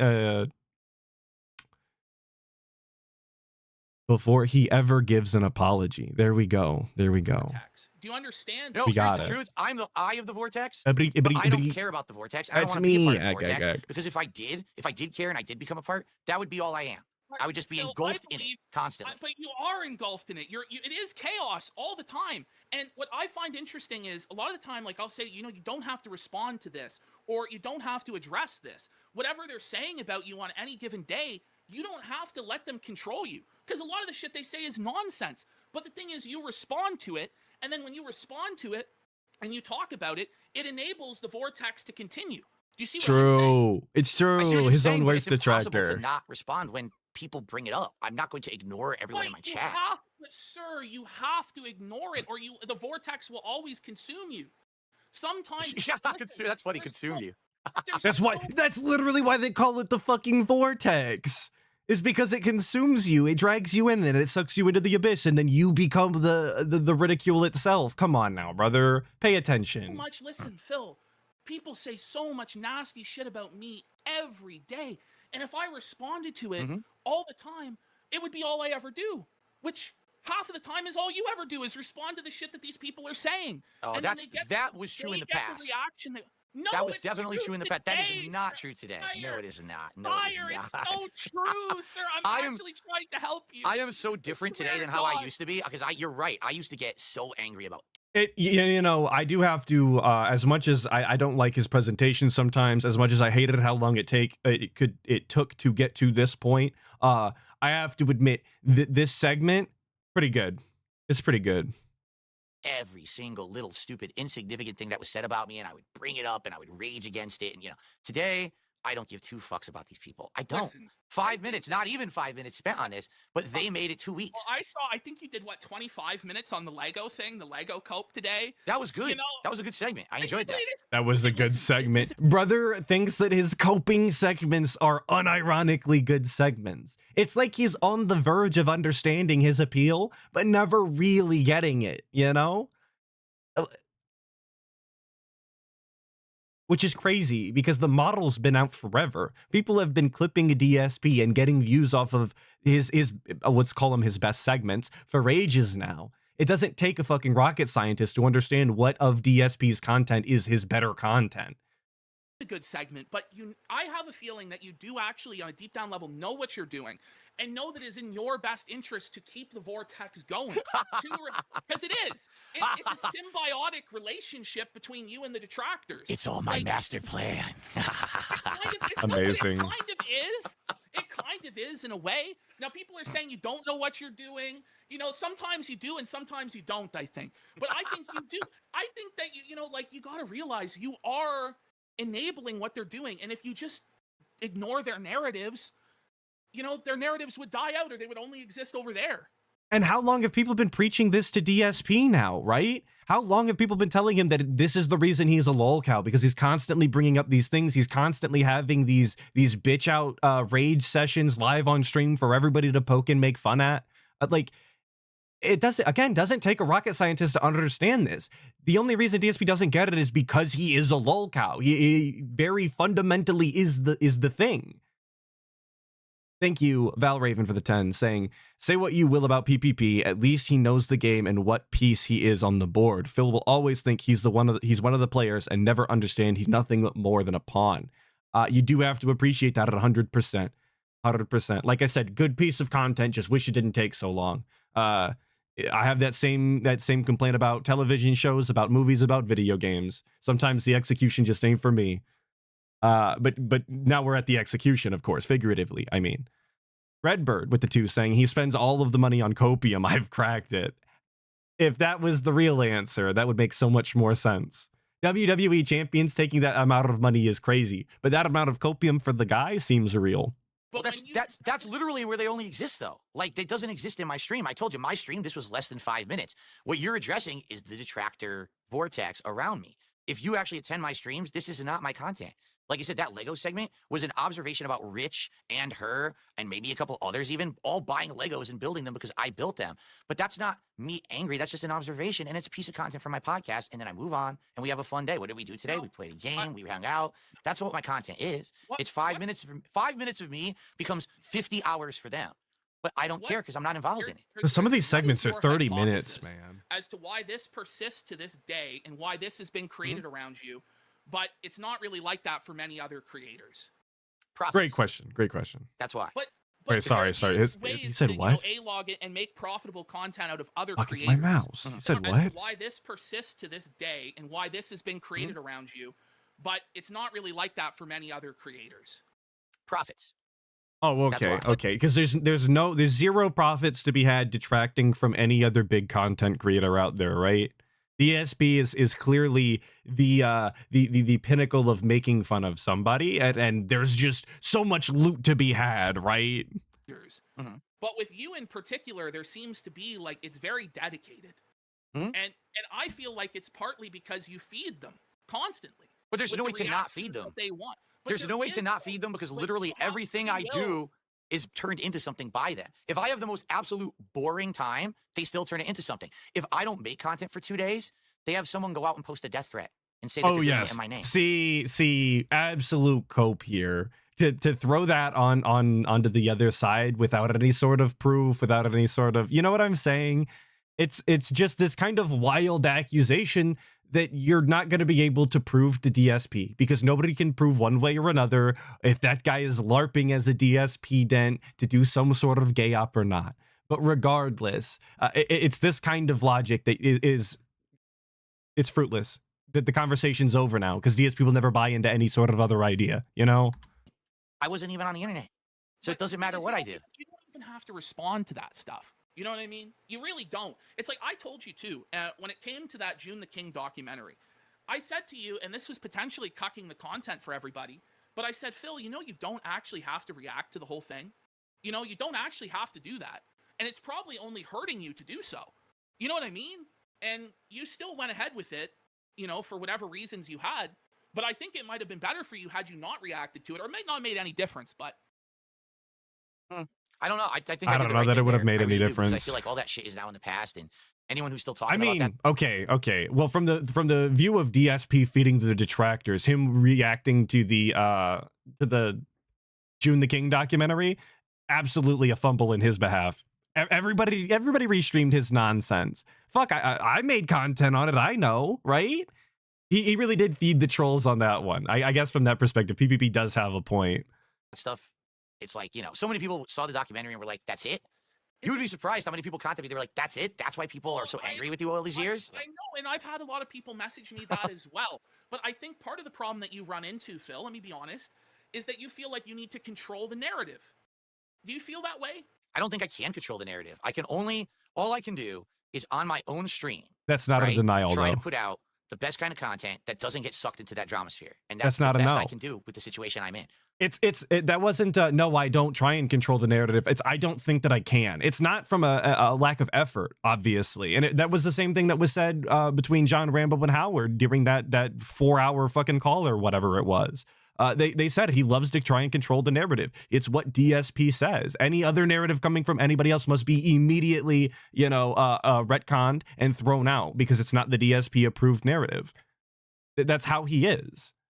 I'm never going to be able to completely separate myself from it because they're always going to pull me back in no matter how much I try. I just think, honestly, you embrace the whole thing and just start battling it. Like, the thing is, if you want to, there's two paths. You either don't engage with any of it and you just let it fucking go and don't try and control the narrative, or fuck, let's just bring duty on. Let's bring that being said on. Yo, bring on that being said. And just settle the fucking shit.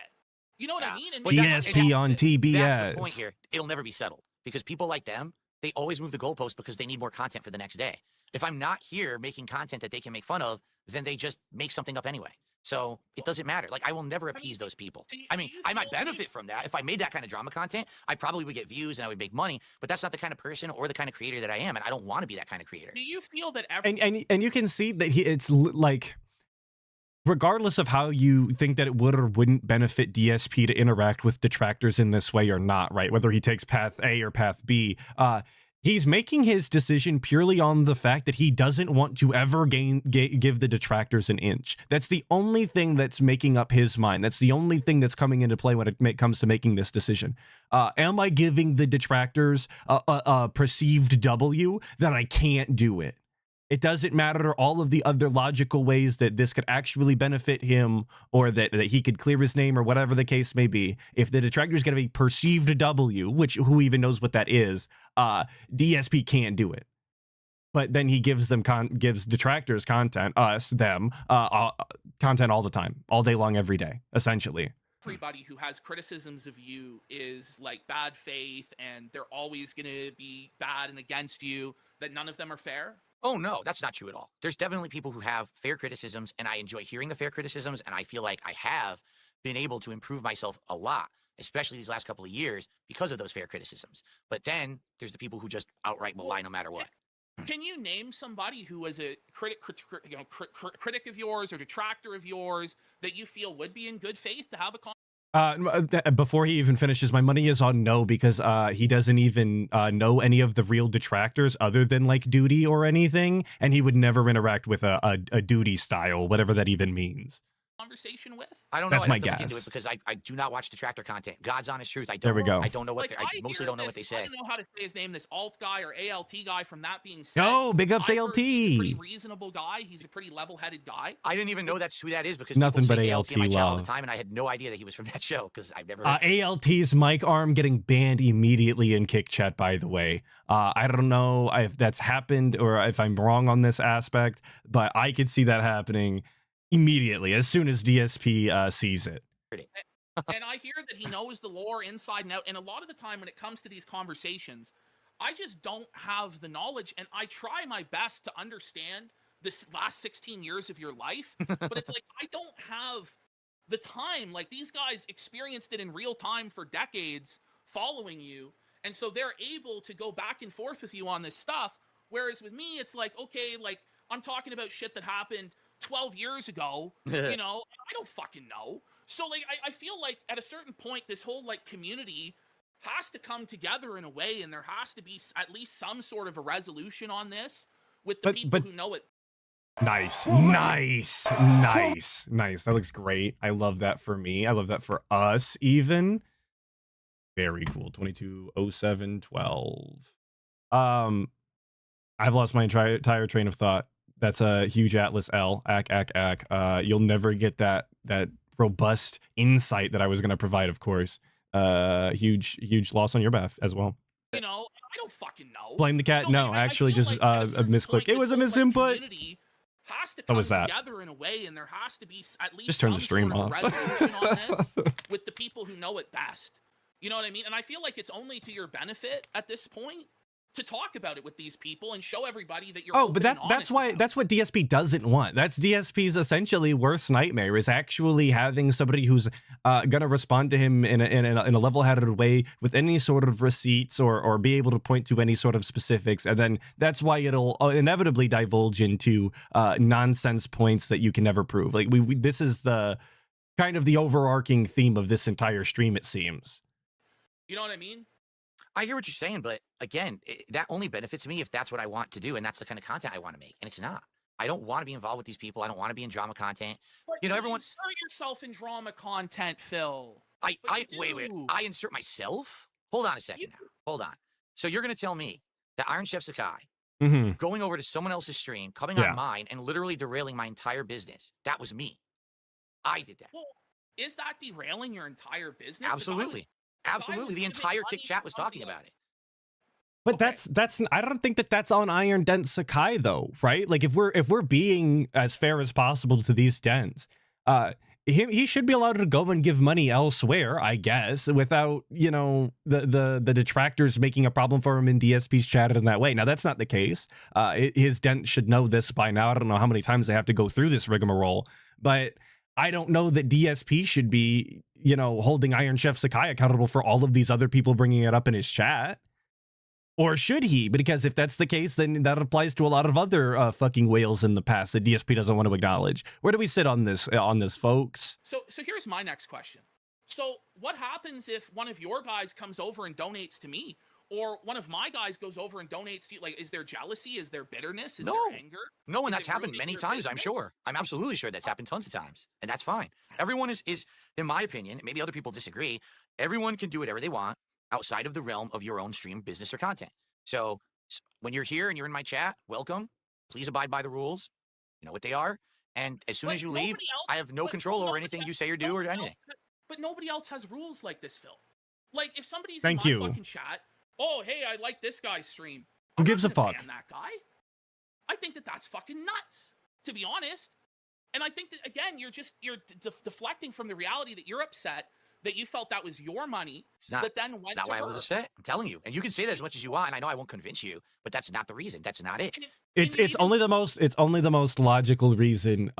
If you don't also understand DSP's deep hatred for disloyalty and backstabbing whales and all of that, which of course PPP just acknowledged that he wouldn't know anything about because he only knows things from like 12 years ago or whatever the fuck. Thank you so much, Sleepy Dawn, for the 14 months, saying he's so scared of the attention being off him for 2 seconds in his streams. It's crazy. It's always about him. It always must be. Even when it's not, we got to reel it right back in, boss. That's the way it goes. Yourself of it? Thank you for the 14 100% months. Convinced. Do Again, you this is believe your own bullshit? Like, have you pignatized yourself to that extent? Yes. Yes, he has. Let me ask He you has this. pignatized I know himself. it's a dumb food hypothetical, but these always work for me for some You're reason. doing it again. I'm doing it No again. way, sandwich. You walk into Subway. You have every intention of Of ordering course, a Subway it's- sandwich. of course. You're hungry for Subway. Okay. Felipe Baxter in the chat. I seen you, brother. Of course. Let's roll it back. Where did he go? It's a dumb food hypothetical. You have every intention of ordering a Subway Right sandwich. there, sandwich shop. You can't see because the fucking numbers are covering it, but You're sandwich hungry for shop. Subway. Felipe Okay? Baxter, big up. But Still everyone hanging around you out. Still is standing LARPing. there talking about how the Jersey Mike's sub shop next door is so good and so much better than Subway, right? What's going to happen?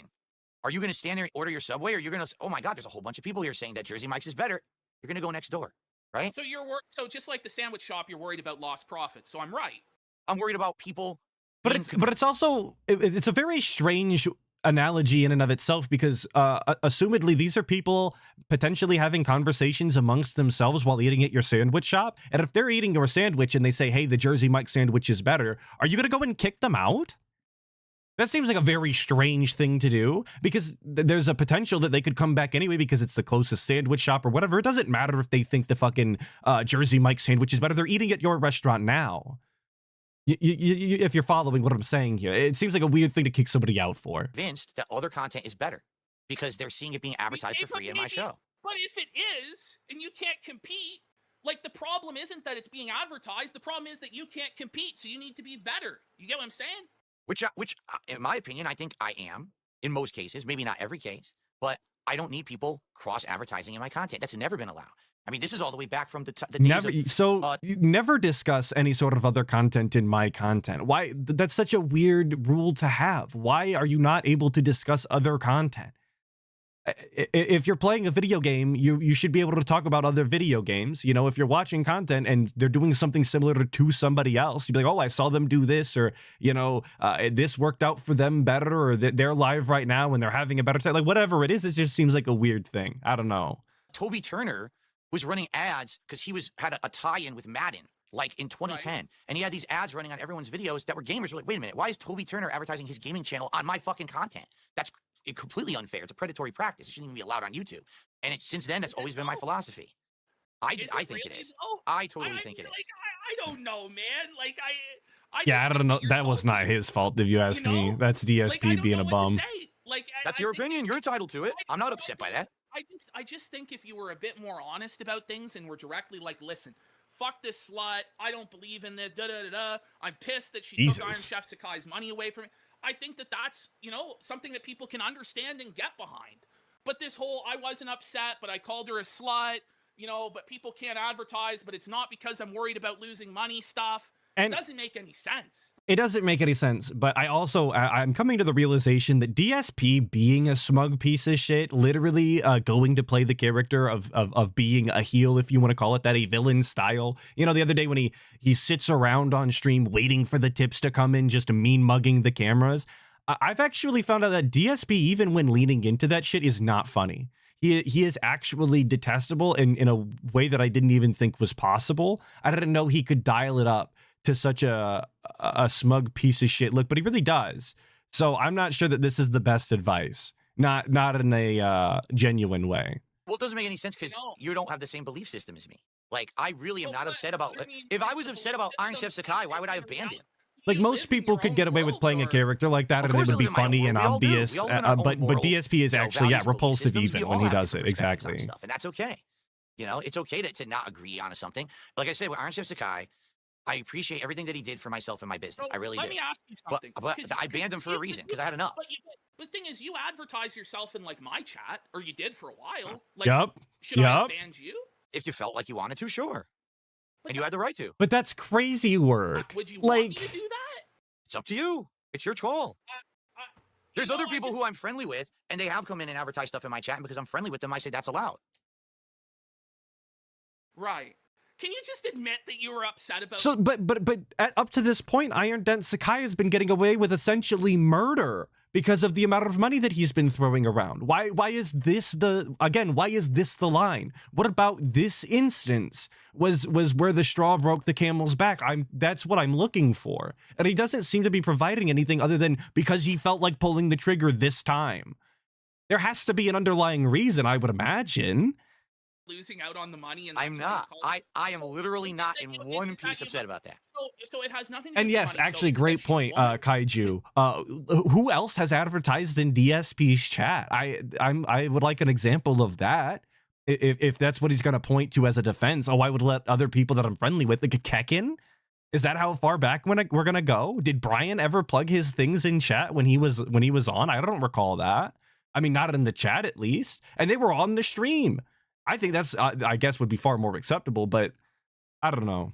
This is just an odd cope, man. I don't like predatory content. I don't like predatory content. I never have. I feel like there's a level of content out there that's very exploitative, that takes advantage of certain people, okay? And a lot of people will say that about me, and you might say, well, is this contradictory for yourself? My content, you know what you're going to get when you come on my stream. There's no misrepresentations of anything. You know that we're not going to be close personal friends or anything better than that. But you know that if you support my content will continue. So if you like me and my content and you want to see it continue and you want to support improvement, support my content. You say stuff like it's a drama-free show. Uh-huh. I mean, you don't get that because there's drama all the time. Whether it's you going after Review Tech USA, which you did collabs with me, whether it's you talking about Keemstar or you calling this Lex girl a slut, like, of course you participate in drama. But it's not the focus. Oh my God. Whoa, Jesus Christ.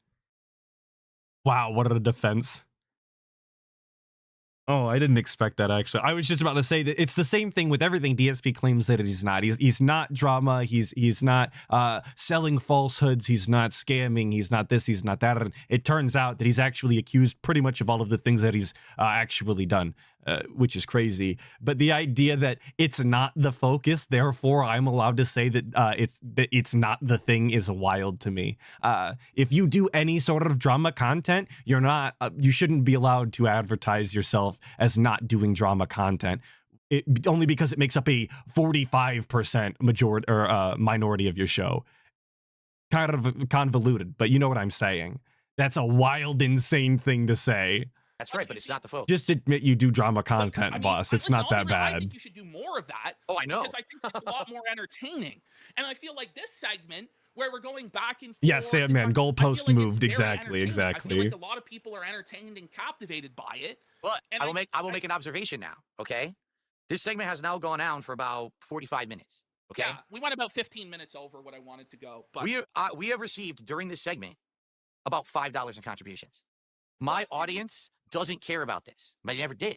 They want to hang out with me. They want to have chill streams. They want to enjoy games. That's what my audience wants. Here's my point. I think that your audience, it's kind of like a sinking ship in a way. You have your core more ways than one, I think. As time, they get peeled off.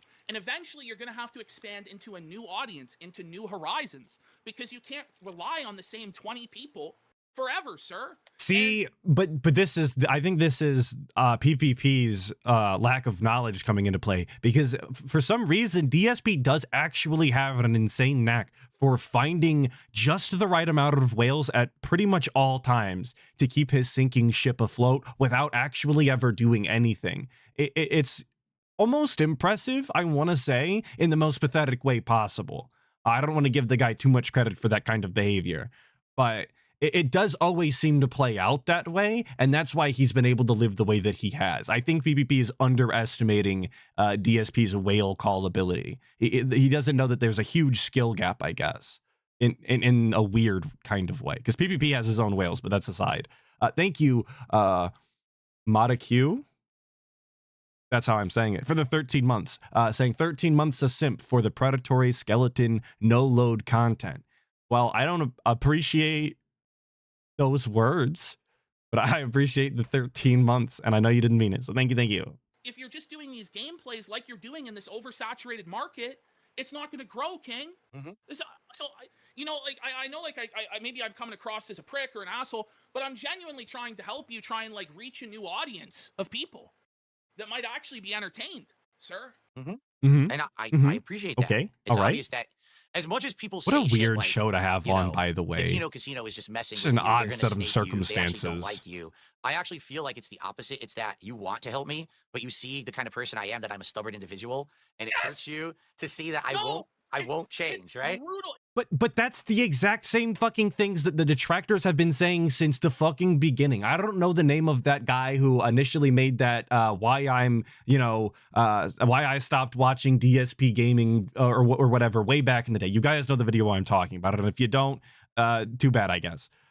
They've been saying exactly that fucking criticism since then. That DSP doesn't take criticism, that he's stubborn as shit, that he doesn't listen to anybody, that he doesn't understand his own fucking demographic, how he should be rolling into the next topics, or he should be continuing his content forward. He doesn't listen to any of that. But it's okay now, 16 years in, for PPP to say it. Why does that have to be the circumstances? I'm so confused.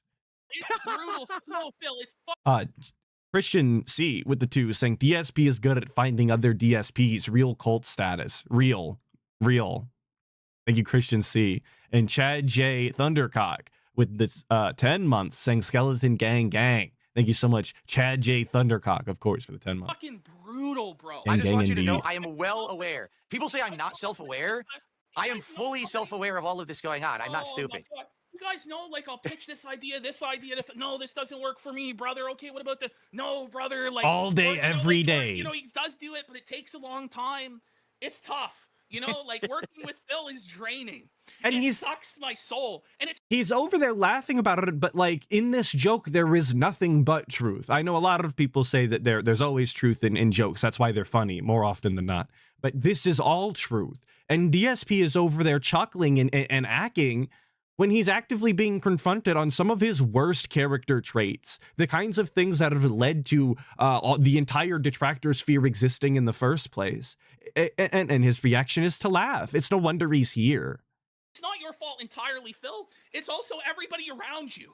Everybody involved in all of this shit is fucked in the head, including me and you. Here's the truth. It's just like a bastion of mental illness, like a fucking asylum. If we were just able to work together and do the fun content that we think would work, but we can't, because every moment we got to wonder, how is it going to be taken by this? Who's going to spin it this way? Will they support it or not? You know what I mean? Like, it's weird. It's not just, we could just do stuff that we think will work. You always got to have this fucking thought about what about the sphere, the vortex? How's that going to affect it? But those things should be one and the same, I would think. You should be making the content that you want to be making, and the audience should be there for the content that you want to be making.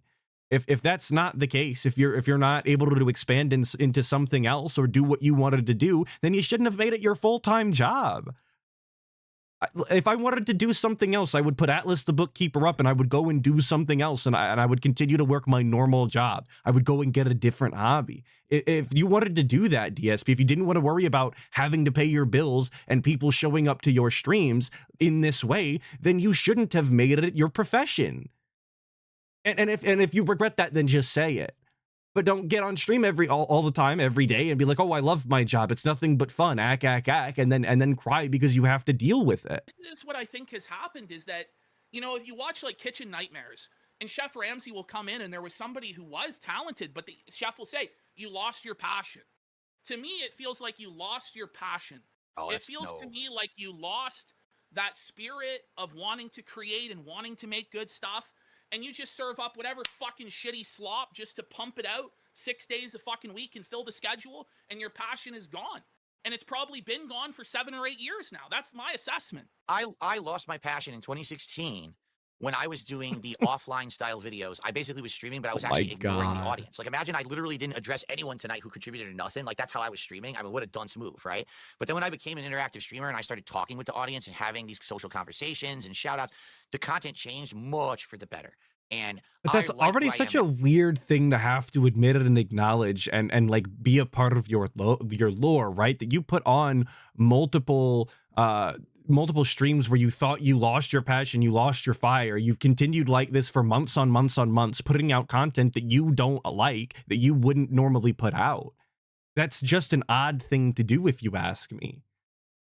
Now I like the content I put out now, and my audience does. Now you're right. I'm not going to say that it doesn't happen to people, but and I am trying to again, a weird set of circumstances to find ourselves here discussing it even. There's different content, different things I'm doing, but you have to understand that I've been doing this for almost 17 years. It's not going to be an overnight change. It's not something I want to do overnight because I like what I'm doing before as well. I did like doing some of this drama stuff, and I think we'll do more of it, but I also don't want to become Mr. Drama overnight. You know what I'm saying? It's just what I think. I just think when I brought you on to Kino Casino the first time, and then we had the interview, or not the interview, but the co-op react about Review Tech. And then we had the Josh Moon interview. There was so much momentum and such a groundswell of people that were going to give you a second look, a second opportunity. Mm-hmm. And I just feel like you did not capitalize on that opportunity. Imagine that. And it's not entirely your fault. There's a lot of people that, you know, said they wanted to work with you or do interviews with you or debates with you, and it fell through. But ultimately, it falls down on you to produce a product that is going to hold people's attention and entertain them and turn them into longtime Phil fans. And you had such a good opportunity, and I just feel like you let it slip right through your fingers. Amazing. That's exactly how you have to talk to DSP in order for him to even listen. Not that I know that he is listening yet. I guess I have to hear his response. But I don't think that there was a better way to put it to DSP without getting vulgar and in his face about it. Yeah. Because you were too comfortable clinging to what you do now, which it's wait, yo, he's literally shaking his head and looking at the other screen. Like, what? Why? This is genuine advice. Like, it's not. I don't know, man. I don't know. And I'm not at all surprised to hear that DSP is striking while the iron is cold and didn't use the momentum that he was given by another channel. Totally within his wheelhouse. For now. But, you know, 50 is coming, Phil. You know, he'll soon be 50 years old. 60, you know? You got to be thinking, like, are you going to be 60 and playing Ninja Turtles, Call of Duty? Hell yeah. That's what he wants. I'm trying to prepare my audience for that. I've been telling them for years, this is why I need to diversify and do other things. And there's a lot of pushback. When you're someone who's doing a certain kind of content for so long, and that's what got you notoriety, and that's why you have a long-standing, hardcore, positive fan base that will stand by you through hardcore, positive fan base. Of course. That's how I would describe him. I wish it was hardcore, positive. I can't just abandon everyone who I've worked with and who supported me for all these years, but at the same time they know that I've told them this is why. Who we worked with, obviously, meaning the indentured servitude Dents, or or Das Bullshit, who's been doing his intros or whatever the hell. I have a podcast now instead of just playing games. This is why I want to branch out and do different kinds of commentary shows. This is why I need to branch out and do interviews. It has to happen. It can't just be me sitting. But then you gave up on all of it. I'm not going to be able to. I'm going to get carpal tunnel, right? I can't do it anymore. And I know that. And I've said that to them many times. Didn't DSP just last week or so cope when somebody asked him what happened to all of the drama content, and he told them that hardcore gaming season was picking up and he was just too inundated with all of these things going on and there was no way for him to do that. Now he's talking about how he was been trying to transition out of gameplay content, yet he's given up on almost every project that he started. Are we still doing DSP react streams? I don't even know, aside from Smart Guys. Are we doing DSP reacts anymore? Long form or short form? Are we still doing DSP throwback streams? Are we still doing interviews? The answer to that is no. What is DSP doing to branch out anymore? Well, since he's going to use it as a cope, you know? So he's doing Legos, I guess. I totally get where you're coming from. I do.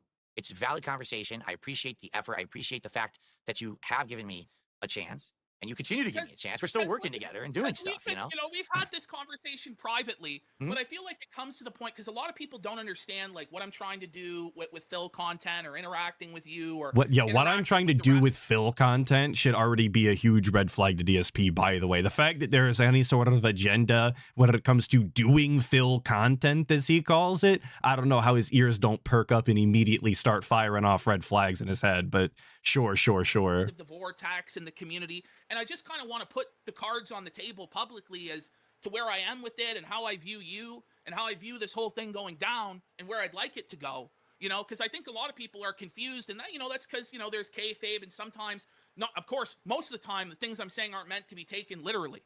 But I genuinely think, Phil, that if you don't make some real changes real soon and get passionate about what you're doing for your job and excited about it again, you're going to be in a really, really bad spot, bro. And, you know, you are considered one of the treasures of the internet. I wouldn't have said it like that. You know, some people want to see you in a really bad place and they want to see you homeless and they want to see you die. Some people. You know, sometimes I understand why, but I don't. Holy shit, boss. What a line. There's no way he doesn't have a reaction to that, right? To literally say, I understand why some people want you to die is wild. There's no way we don't get something, right? I don't want that for you. Even though I we get a head understand shake. Sometimes why they hate you so much, because sometimes you just do shit that's so retarded. I want to see you die, Phil. I want to see you succeed. I want to see you win. I want to see you prosperous. I want to see the whole community, the whole vortex excited and having fun. And that's well, the vortex is excited and having fun now. I promise you that. To go off a little bit more tonight. It's all good. It's all good. Oh my God, it's all good. All right, that's fine. Roll over, buddy. And just roll over. Transparency for the viewers too, because a lot of them seriously think that you guys are like trying to screw me and stuff, which I know this guy's shameless. I know that, but they don't see that, right? They don't hear this. They think there's some evil plot behind it, and I get it. It's for me. It's going to be a slower process, but I think that we'll get there. It's just a matter of time and finding the right way to do it. Because again, it's a tricky thing for me. I easily could have jumped fully into the drama stuff back in the fall, right? When we were hot with it. We were hot. But what I started to see from my you core guys. audience, the people who were there every day to support me, was saying, Phil, what are you doing? This is not what we want for you. This is not, you know, this is not who you are. And if you do this, we're gonna leave. And I can't just have the people who made me who I am today upset and leave. At the same time, I know I can't play games forever. It's got to be a balance. And that's, everyone wants me to run a million miles an hour towards change. I want to do things differently, but it's got to be. But he gave up on all of it. That's the thing. He was trying to incorporate it in the weirdest ways possible during things like the pre-stream, which have already like predetermined, you know, segments and vibes to them. At least I think so, right? The pre-stream really should have DSPN as a regular segment. Not that I like it, not that I think that it's good content, but as far as a schedule for the fucking pre-stream goes, you'd think we'd have at least that constant, right? But he was trying to shoehorn in drama with people that nobody in his audience has pretty much ever heard of. Like the COG segment. How many fucking people really want to sit here and listen to things about COG? I don't even know that detractors wanted to talk about COG. Be a balanced process, and we will get there. What we gotta have but he gave up on all of it. You gotta stick to something, because you know it's like the politics show. It's a novelty, and then the money falls off, and you're like, fuck it. You know, the Lego stream, it might be the same thing. It's like a novelty. It does well, and then you just let it fucking go. But you have to stick. Speaking of letting go, Telltale fan with a 5 saying, Jesus Christ, if Phil continues to make content with this guy after the comment about death, he has a serious mental illness. It's all for that cash money, baby. We got bills. We need that money, of course. So sometimes, like with the wrestling show, it's going to be what it is going to be. Stick with it, even though there's been slow weeks, there's been good weeks, and I think who the fuck is COG? Real question. You can't better just, off not knowing. Off in one direction and then fuck it, it's no good. You know what I mean? Like I feel like you do that a lot of the time. You know, it's hard because I don't really feel like anything that I've tried has had the long-term success that I would. You know what I mean? Like you guys, your show does so good. And nothing that I do really sticks around besides the consistent shit that I agree will go into decline. These efforts that I've tried to do new stuff haven't really worked. I've tried different interviews. They kind of. But what does that say about your fucking content, boss? Have some sort of realization here. We can't just cry pity the content isn't working. What are you gonna do? How are you going to be more entertaining? Like, he wonders why none of his shit does well, and then he buys the cheapest, shittiest $40 Lego sets and stretches it out for 3 goddamn weeks in a row. Huh? What? That's fucking asinine. No wonder it doesn't do good. Other guests, they don't want to come on. They want to dodge, right? It's like, come on, man. I want to do this stuff. I do. I was willing to do it. And then it's just like, is it really worth it? And I hear you. Like, it feels like I went right back to square one, but at the same time, I'm doing good. I'm actually doing better than I was, which is great. But I agree with you that there has to be some changes too. You know, I'm with you on this. I am. I don't know, man. We just go like completely outside the box. I don't know. Maybe we do fucking workout streams. Maybe we do you fucking walking around the neighborhood live stream. I don't know. Yo, we we need the Amberlin tree walk style from DSP. He's got to go out and touch the fence and walk back. What an iconic video. And grow your audience, because it's just, I'm just worried for you, man. I just genuinely am worried for you. So. Well, I appreciate that. I do. I really do. People think that like I'm dumb and you're fooling me, and then people think that you're some evil person trying to mess with me. I don't think, you know, neither is true. But that's what the drama queens want to believe, you know. But I don't think that's the case at all. By the way, we did get a lot of support, and I gotta get out of here. So I gotta get out of here. I gotta go. I gotta run away. Shout outs here. Now we got into this sad moral lecture bullshit. But you know, it's supposed to be a wrestling show, there, folks. And it's just a light. It's just a light razzing. Phil, or do you want to do? All right, I don't give a fuck about that. I think we're just going to skip the last 2 minutes here or so. Big ups, Snort Hogan, of course, for the clip and sifting through that. I was never going to if this didn't exist. So big ups. Now, I want to get you all to the guy as soon as possible, because I know you all want to see the guy live today. It's super important to the lore, of course. So we'll try and get through this little cope here. Michelle Soguchi with the $2 Canadian. He can live stream 3 steps to grab his DoorDash. It's true. It's true. That's how he would get. That's how he would piece the content together. 3 steps to go get the DoorDash, and he'd do a whole live stream for it. Christian C with the 2 saying, we tried nothing and we're all out of ideas. LOL. Right. The DSP business plan strategy, of course. Let me tell you something, brother. Let me tell you something, brother. Snort. Now, before we get to anything today, I do have something that I need to say up front. For the record, I've never seen any. I haven't seen anything about this. Personal stuff going on right now in my life. Nothing about the pre-stream from yesterday. Sad and depressing. All right.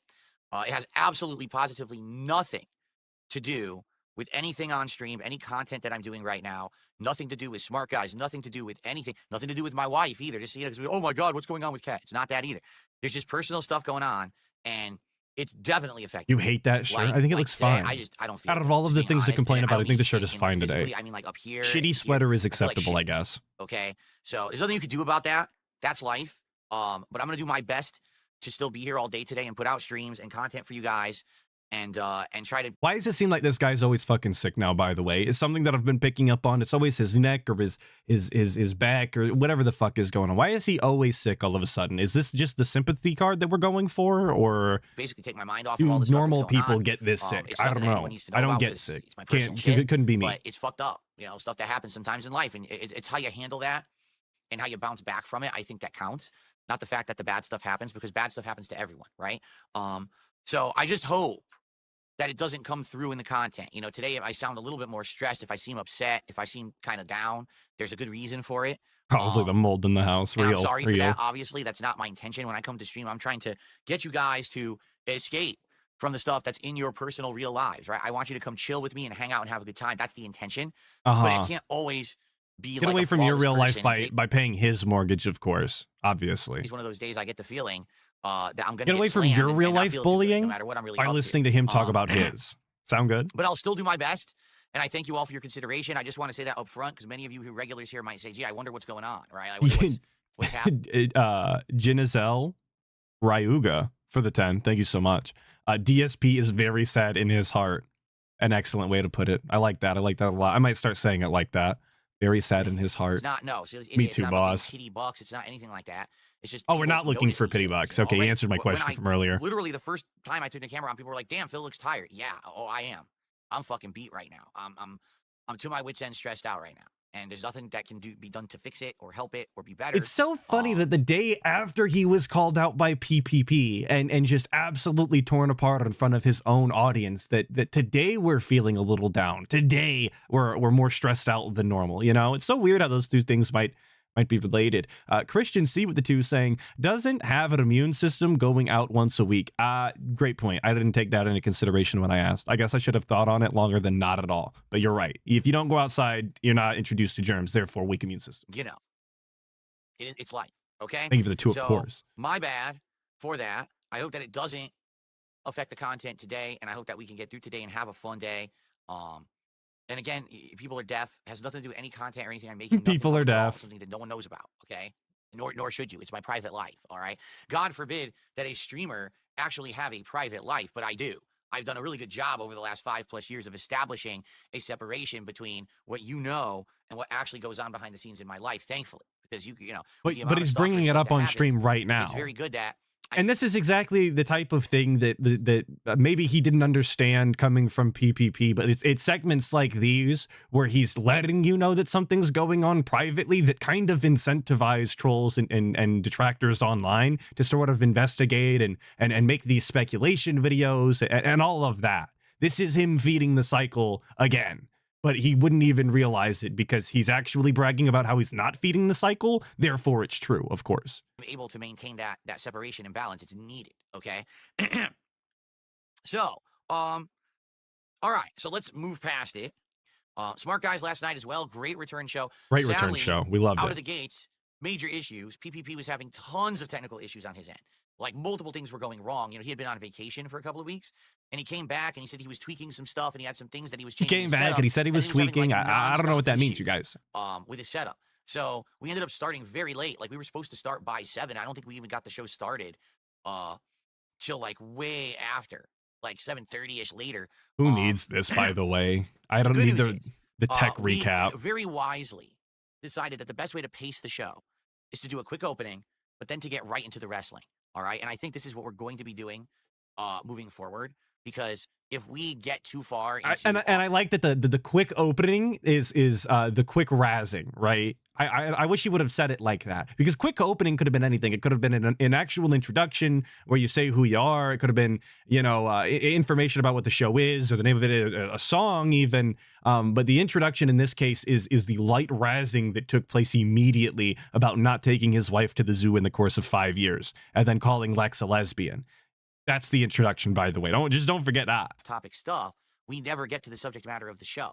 And the subject matter of the show is wrestling. And we shouldn't be rushing to get through what's supposed to be the major focus. Agreed? Like, I think that's the case. And it seems like most people agree with me. So that's what we're going to be doing, is focusing, you know, at the start with the wrestling, get that gone. And then here's the thing. If after we finish with that stuff, we decide that we want to do more, we want to do some drama content or whatever we want to do, we do it at the end.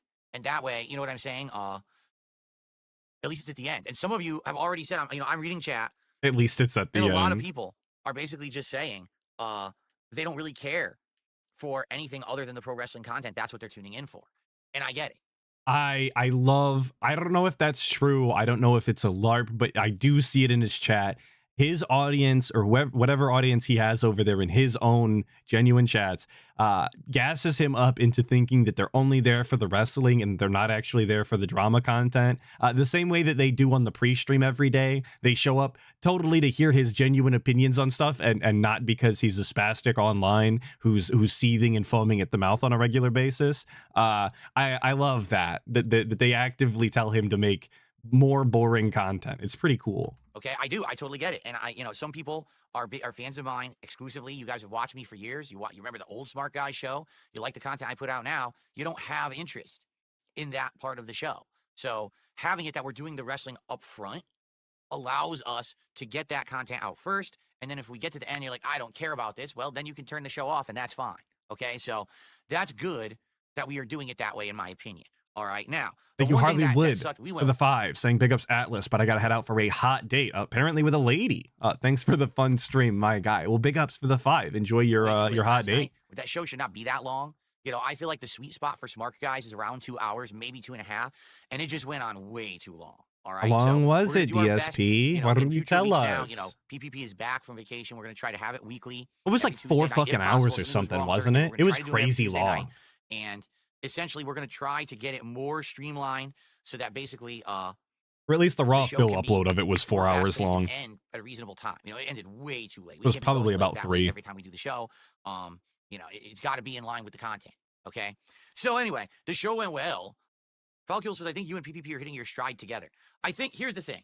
I think with the wrestling stuff, the wrestling portion, we're getting better and better. I think it's getting more streamlined. We're bouncing off each other better. We're adding more to the commentary side. We definitely have differing opinions on a lot, which is a Who good the fuck thing. cares about wrestling? I was a wrestling fan from way back in the day who was gone for a while and coming back. He's a more modern wrestling fan, but hasn't been following it. So it's kind of interesting now to see us get more into it heavily, right?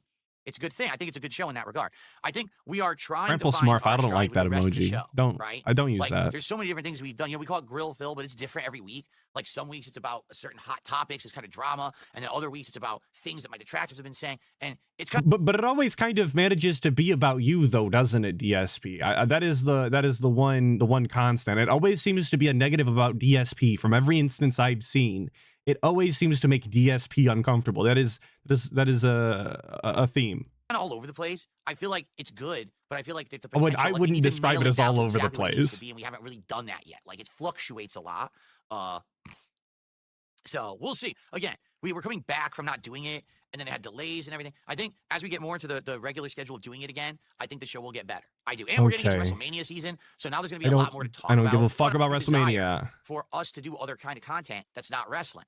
And the thing is, we're trying to, like, cram it into the wrestling show, and it's probably not the best idea. So, Oh my God, who would have fucking thought? Guys, it turns out when you advertise something as a wrestling show that it's probably not wise to just cram in shit unrelated to unrelated to wrestling. Who would have thought? It's crazy how these concepts come into his mind. let me put it this way. We're in talks about the future, about can we do other content that's maybe not wrestling, so that way we can keep it off of Smart Guys, but we could still make content that's other kind of content together. So we're working on that to try to figure this shit out, okay? And there are talks in the works about collabs and other things that we're trying to figure shit out, you know? All right. So there you go. Okay, moving on positively. Waiting for the cope. 10 minutes in. I need more Falcul says, copium. maybe take Grill Phil and do Phil Grills, where I take what the detractors have been saying and we turn it on them, or maybe we grill RTU for a while. Yeah, again, see, these are good ideas. I like them. But the problem is we need to do the wrestling too. Like, the wrestling is the primary focus, right? The wrestling is the name of the show, Smart Guys. That's what it's about. So the challenge is, how do you do the wrestling, but also these other ideas without derailing the whole show? And I think that's what happened last night. Thank God. I don't think that you do. I don't think that this is a difficult question to answer. I think that it's just these two things fundamentally don't work if you're trying to cram that much in, and they need to be split up. Tell me if I'm wrong, chat, but to me that makes the most sense. Just stop trying to half-ass it if you're gonna do it. Just go full bore and have your own fucking segment for it, like separated. We did the wrestling first, right? So this is the discussion that we're going to have moving forward to try to figure stuff out. Honestly, he should have just did that to begin with. Just drama with DSP. I don't know that we ever needed wrestling. Okay. We're reading really intently, of course. When are we getting an RTU collab? Do you really think that I'm going to collab with RTU? You're serious? He had his chance. He had his chance to be on the show. He agreed to be on the show. And then he backed out like a pussy. And that's the last interaction I'm really going to have with him in any professional capacity. When you act like that, that's it. You had your chance. You let it fucking drop. And when you act like that, act like normal RTU behavior. Okay. I don't know why you hit him up in the first place then. I want to see you razz PPP back. So here's the thing. I could, but then I have to, like, research him. Here, the problem with that is, it's not really a problem, but here's the challenge with that, right? I literally have a gigantic group of obsessed weirdo nut jobs who every day take every single thing that I say and do into some incredibly exaggerated context to try to make money off of ridiculous content, right? So every day, everyone literally can know my business just by opening YouTube and searching for DSP, and 17 detractor videos come up. Okay. And there's your content. Now you know what Phil's up to, right? Maybe you shouldn't have been so unlikable. I mean, I don't know what really the cope is. I mean, the cope is going to be, I don't even know where to begin to look for information about PPP, but that's obviously a lie. The Kiwi farms exist. You can find threads about them, this, that, and the other, but I don't understand how utilizing detractors and invoking their catalog of DSP information is a defense. In order for me to know what's going on, with PPP. You're just there's saying not you're much I can fucking do. lazy He then. doesn't have much of a public presence outside of him doing Kino Casino. So if he's not doing Casino, there's not much to talk about. And in addition to that, I don't have time to watch Kino Casino. Like, And this just shows you how much he actually knows about the people that he's working with. How long did PPP spend hanging and palling around with Ethan, Ralph, and them? Right? How long before Kino Casino was he doing things in the internet blood sports arena? Right? All you have to do is go on Kiwi Farms a couple of times, or hell, even watch their fucking show, and they can tell you about some of these things. But apparently he's never done that. He only tunes into his own Kino Casino segments. I work so much. I don't have time to sit there and watch their show. I mean, some people have even said, we haven't seen you, pop in for a casino in a long time. What gives? I don't have time. I'm just so busy that I don't have time. They're broadcasting when I'm broadcasting. Sometimes by the time that I have free time, they're already offline. So I don't have time for it. So it's hard to grill someone when you just don't have opportunity when you don't know everything going on with them. Yeah, when you don't know anything about watched them. Like 2 episodes of Kino Casino, that I would have enough, but I don't have time to do it. And this is the classic DSP, I don't have time to do it, I'm super busy, blah, blah, blah. When listening and watching content in that manner is actively it's passive. You can listen to Kino Casino while you do the dishes and point out and find things to grill him on if you wanted to. Don't tell me that you don't have time while you vacuum or while you do this or while you do that. These things that you should normally be doing around your house. And if you say you don't have time while doing those things, then it's because you're not actively doing those things that take care of your house. That's the only legitimate reason. Or you're listening to weird cringe video game music, as DSP is also admitted to. You guys have criticisms of PPP. They're fair, and that's fine. But there's not much I can do about that. You see what I'm saying? I can relate this to him. Like, some people are like, oh, we didn't like how the Grill Phil segment went last night and stuff. I could tell him that. But it's up to people to reach out to him and be like, hey, we didn't really like how that went, or it can improve by doing this. I can't, we don't even know every week. Like, I allow the segment, obviously. I'm okay with it. Totally okay with it. And I don't know necessarily what he's even going to really bring up. So it's good because it's like spur of the moment. I think it's better that way. If I knew everything pre-planned, I don't think it would be as good. Right? I think if he knew everything pre-planned, he wouldn't agree to any of it. I think that's why the segment has to exist in the way that it does. Whether DSP wants to admit that or acknowledge it or even knows that that's the reason, that's the reason. There's no way in fuck you're getting DSP to agree to do that segment preemptively. Not like that. But I don't know. Like, how do you? What am I going to tell? But also, all of these criticisms about not actually being about wrestling, or you didn't like the way he handled this, that, or the other. This is now on DSP, right? As the person who is interacting with PPP, and they're asking for a grill PPP segment. It's up to him to then turn this into material, to then relate this back to him in ways that he behaves, and lightly razz him on the show. But he's not smart enough to do that. He can't take this information and apply it in that manner. He's incapable. He needs somebody to essentially lay out critiques for him in a way that he could essentially just read it in order for that to come to fruition. So my viewers said that it went too far. I could tell him that. Am I here for the Level 1 podcast? No. I'm going to leave as soon as this Cope stream is over. I'll send you somewhere else. Criticizing, but you guys are coming to me because I'm part of the show too, and I hear you. I'm sure he's not live yet. The motherfucker shows up late every day. You know what I mean? Like, let him know. Hey, I think it went too far. It's fun to some extent, but I love the long pauses of silence while he reads his chat. It's very robust, yeah, but obviously. Here's the thing. Like Alfred says, well, you should urge PPP to join a gym and get started eating healthy because he tries to dictate how to operate. Yes, but it's such low-hanging fruit. You know what I'm saying? Like, you know what I mean? Like, okay, yes, tell him he's fat. I think he knows that already. So I don't think it really has much of an effect, does it? If the guy, but that's not the point. And this is something that I think like DSP is just like, I don't know if he's being willfully ignorant or if he's genuinely this stupid, but it doesn't really matter if they know these things about themselves. Saying it publicly is like the fun part, right? If you say it in an interesting and entertaining way, regardless of whether they know it, it's funny.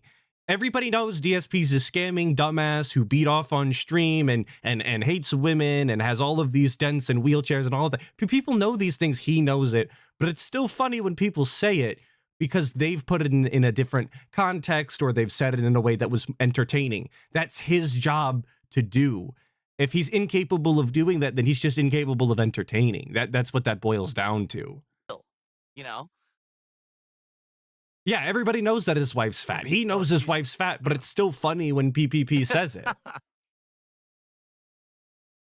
No, PPP is not actually being malicious at all. The whole point of the segment is that PPP regurgitates detractor memes and tries to roll with them, and then I try to respond to them. So it's like you're grilling me about the things that people have been on my case about, right? That's the point of the segment. And I think that the segment works, but the problem was, number one, it was 2 weeks of content built up, and we're trying to do it all in one segment. And number two, we had already run late. So it's like now you're really trying to cram and rush, and it went too long and it got too overblown all at once. What does it say that after 2 weeks of not doing the segment, though, there was so much that the show started to run over? Why is there so much drama surrounding DSP and his daily goings on that this has to be a thing? You can chalk it up to the detractors and trolls online. They never stop, blah, blah, blah. But most of that is about what we watched was DSP's behavior and him sitting there trying to cope and see them and justify his own actions. It wasn't actually about what was being done or said by anybody else. Do that segment. We need to find a way to more streamline it so that, yes, we're doing the wrestling. Yes, we have the segment, but it's not, nothing feels too long or, you know what I mean, too overblown. I do think it did. It got way too overblown. So, you know, we got to find that balance. And like I said, people are having great ideas and I agree with them. And so by the way, so does PPP. Like, we want to do other content. Like, let's do something where we have topics where we talk about that isn't wrestling. And it could be drama, but it could be other creators as well. It's not just about me. It could be about other things. That's the thing. Or Andy apparently getting fucking set to the side by PPP. He's going to be looking for a looking for a job soon. You got to find Andy Worski on Indeed, apparently. Getting replaced by the guy. It's got to be its own thing. You know? What's up, Darksea? How you been? It's a lot of stuff to digest and talk about. And now, you know, he's back from vacation. So we'll be talking more about that stuff and trying to figure it out. All right. Sounds good, dude. Yeah, anything else to add to that, or? Yes, Miss Sarah, here's the thing. She says, PPP accusing you of being a biphobic, woman-hating incel was really upsetting. Yes, but he's playing the role of the detractor. Don't you get it? Like, that's the point of the segment. He regurgitates the detractor memes that are going on. Uh-huh. And then I can address them. And so, obviously, I have my take on it. Right? Okay. Exposed to the world. Okay. And then you can digest it however you want. Right? Like, but PPP said in that segment that he's not as intricately familiar with the details and all of the lore. So why is it that when DSP has finally decided to acknowledge the things that the detractors are saying and all of the things that the trolls say about him online, why is it that he's only willing to do that when it's represented by somebody who openly acknowledges they don't know the facts, when they openly acknowledge that there are better people to talk to represent the things they're saying? Why doesn't he jump at that opportunity to actually fight the strongest argument and prove his innocence? And all he would have to do is watch a video. He wouldn't even have to bring these people on or you know, go on their shows in any way and actually talk to them live. Simply watching a detractor video that he could pick himself to dissect and watching it in its full in context is far better than what he's doing and far more honest, I would think. But this is the setup that he needs in order for his own ego to justify it. That's the point of the segment, though. I think people don't get it. I mean, really, like, I just think some people just don't get it. Also, yes, disc one. So PPP can't have his own opinions. Yeah, this is insinuating that PPP is not injecting out of any of his own opinions in there as well, and that this is purely a character that he's portraying to embody the detractors. Yeah, that is the implication. See, you all, again, I guess you guys don't get it. I don't know what else to say. I don't know what else to say. If you don't understand it, then if you don't get it, you're stupid. Like for example, reasonable response. All the stuff that's been going on this last couple of weeks, people are going on Twitter and doing crazy shit, and then they yell DSP. Do you really think that anyone in their right mind thinks that I'm responsible for that stuff? Like, literally anyone could do anything, and just because they bring up my name doesn't mean I'm involved or I'm responsible or I have to say a word. I think he's responsible for not denouncing it, you know. That's the stupid I think shit, that's all he had to do.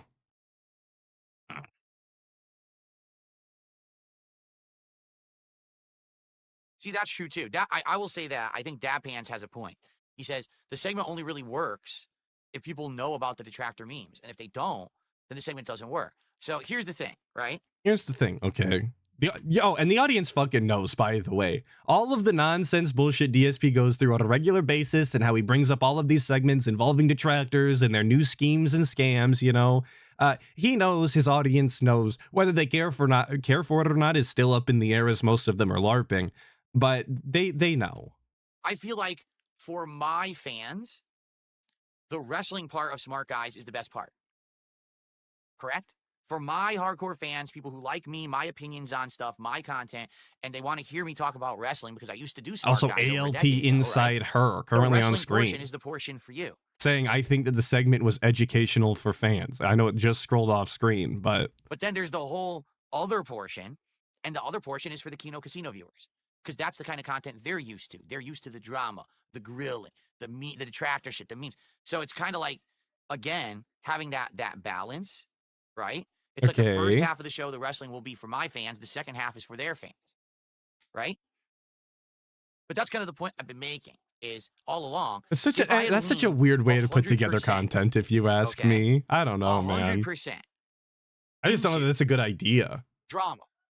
I probably would have exploded in popularity. I probably would have made a ridiculous amount of money, right? It's true.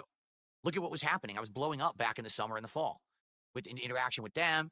You know, felting Rich constantly, even bringing my detractors into it and making fun of them publicly. I mean, look at the shit that happened with guys like Duty getting demonetized, super crazy, stealing the detractors' money and running away with a phantom lawsuit that never was going to happen, right? Yeah, what happened to all that, DSP? Stuff. Why don't we do that content anymore? I would have been able to do that. I would have been able to do that pretty much endlessly if I felt like it. But I would have then had to change my content. My content wouldn't have been, hey, play video games and do chill content with the audience that feels like a social hangout session. Instead, it would have been constantly attack people, constantly get at odds with people, go on shows and get into arguments. You know, I probably would have been involved with lol cow shit, lol cow. See, but this is it's always 0 or 100 with DSP. It's always extremes. To him, there never really seems to be a happy medium where he does a segment every once in a while, once a week, you know, every other day or something like that, right? And he can genuinely, in a real sense, incorporate it into his content. Right? He fucking shoehorns it in as hard and fast as possible, and then he immediately drops it when people get tired of it, and then tells everybody that he's not doing it anymore because people want to see the gameplay.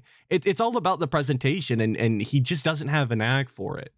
All of that, it would have been me just embroiled in all of it. And would it have made money? Yes. Would it have been popular? Yes. But is that necessarily what's best? I don't know. I don't think that overall that's what I should be doing right now. I feel like a balance, meaning is much better. Quit everything, essentially, which is what he's done up to this point, aside from Legos. Jumping headfirst into it, because what I feel like is if you jump 100% headfirst into that drama sphere, you can't go back, right? You can once you put on the cloud makeup, you can delve in it, and then go back to it and draw upon it when you need to or when you feel it's best, and that's okay. But once you jump headfirst into that, and you become that. And I don't know what kind of motion is that for head first, by the way, guys. We draw upon it when you need to or when you feel it's best. And that's okay. It starts with the hands at the chest or at shoulders, right? And then they go straight out, indicating head first. Now, I'm not like an ASL style. I don't speak American Sign Language, but I've never seen that. Into that. And just never seen anybody do that as head then first. That's all anyone's going to care about. And that's all anyone's going to seek, right? So that's what I'm thinking. Like, that's why I'm saying I just don't feel like that's what I should do. And a lot of people disagree. Right into siege mode, by the way. Head first into siege mode. But I'm trying to do what's best for everyone. I know that if I jumped into that head first, I would lose a lot of my old fans and people who've been with me for a very long time and people who've been along the way and support me every day. Like, the reason why I still make a living is because of my longtime dedicated fans, as well as some like of the ICS and support I'm getting from the casino. I see, of course. So that's why I can't just go, oh, I'm just going to change everything that I am and be on the internet. And the truth is, I don't want to 100% jump into drama content. You know, I don't enjoy it like these other guys do. Right? To them, it's like we cause drama. But he does though. He doesn't like drama in any real sense where people actually respond and there's a back and forth and there's like a discussion happening. He likes drama in the sense that he loves to get on stream and bitch, moan, and complain about people and rant and rave and throw dirt on their name with no repercussions. He does like that. If he could do that all day, every day, he would. But he doesn't really get away with it in the same way anymore. Not that anybody's pounding down his door for answers to his actions or anything, but you know what I'm saying. People do look at DSP every once in a while now. I mean, fuck, August the Duck just made a video on him yesterday, didn't he? That's a pretty big channel to be talking about the guy. Arguments, and then the money comes in, right? The bag comes in, and then well, we're great. But that's not me. Like, to me, I don't want to make that content. I don't really enjoy it. For me, to get involved with someone in that capacity, it's because they deserve it. Like, they've done something to me, or they've done something heinous, and they need to be exposed, and they need to be taken to task for it. And I think in those special cases, it works, right? When we reacted to the Rich documentary, right? Or, these stupid ass detractors being dumb as shit, then it works. But I'm not the kind of guy that's just going to sit there and go after people all the time and purposefully get into arguments to make content farm shit. Except for all the times that he's done that in the past, but we'll ignore that, I guess. Everyone has to do it. How many times, not everyone how many times in DSP's own defense to things that people are saying has he name dropped people like Dr. Disrespect or PewDiePie or fucking Toby Turner or whatever in order to make his point and call out their content and how they do this or they do that, and it really has nothing to do with them and everything to do with his own poor behavior and poor business planning all the time. And I get that PPP is a little nervous for me. He's like, oh, well, in the future, what's going to happen if everything dries up with your gaming viewers and fans? And I've been telling you guys this for 5 years. I've been telling you all this. I can't just be the guy that sits here and plays games all day, every day. It won't work. No one's going to care about the 50, 60-year-old dude playing games all day. And I'm going to get older, and I'm not going to be able. He says that.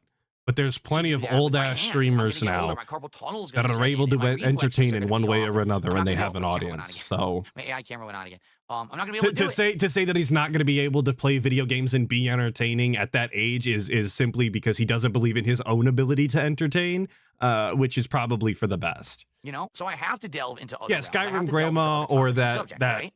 Old ass dude that plays like Battlefield and he snipes all day. Yeah, sniping grandpa. Yeah, people like that exist. He just doesn't have any talent or skill to offer. I started the show and said, oh, he's not a podcaster. What is he talking about? It's not a podcast. Yet, a lot of days, I make almost all my income on this show. Sometimes I make all of my income on the show. When I start the game, nothing else comes in. So I am a podcaster, whether you like it or not, and I'm doing good at it. Okay, so he's a pre-streamer. All the critics out there, oh, he's not a podcaster because he's not doing it like everyone else. Define podcast is exactly the same. Many are very different, and mine is pretty unique, and it still works and it's still successful. Okay, so that's the thing, though. I need to diversify. I need to do different kinds of stuff than just gameplay, and I fully agree there. I like the idea that Smart Guys has returned. It gives me something else to do that's not just gaming. Well, fuck, by this goddamn definition, just about everything is a podcast. And this is why I really dislike semantics like this. Well, whether you guys like it or not, I do a podcast. Yeah, buddy, everybody fucking does a podcast by the definition of an audio program in a compressed digital format delivered via an RSS feed over the internet to a subscriber and designed for playback on computers or portable digital audio players such as an iPod. Yeah, buddy, everybody who fucking posts on the internet makes a goddamn podcast then. Sure. I do need to start delving into other things as well. This year already, and last year too, there's a lot of games that I started playing, and then I dropped them. And people gave me shit. Why are you dropping so many games? Well, don't you understand that this is not 10 years ago? 10 years ago, literally playing every game and doing a giant playthrough from start to finish worked and was profitable.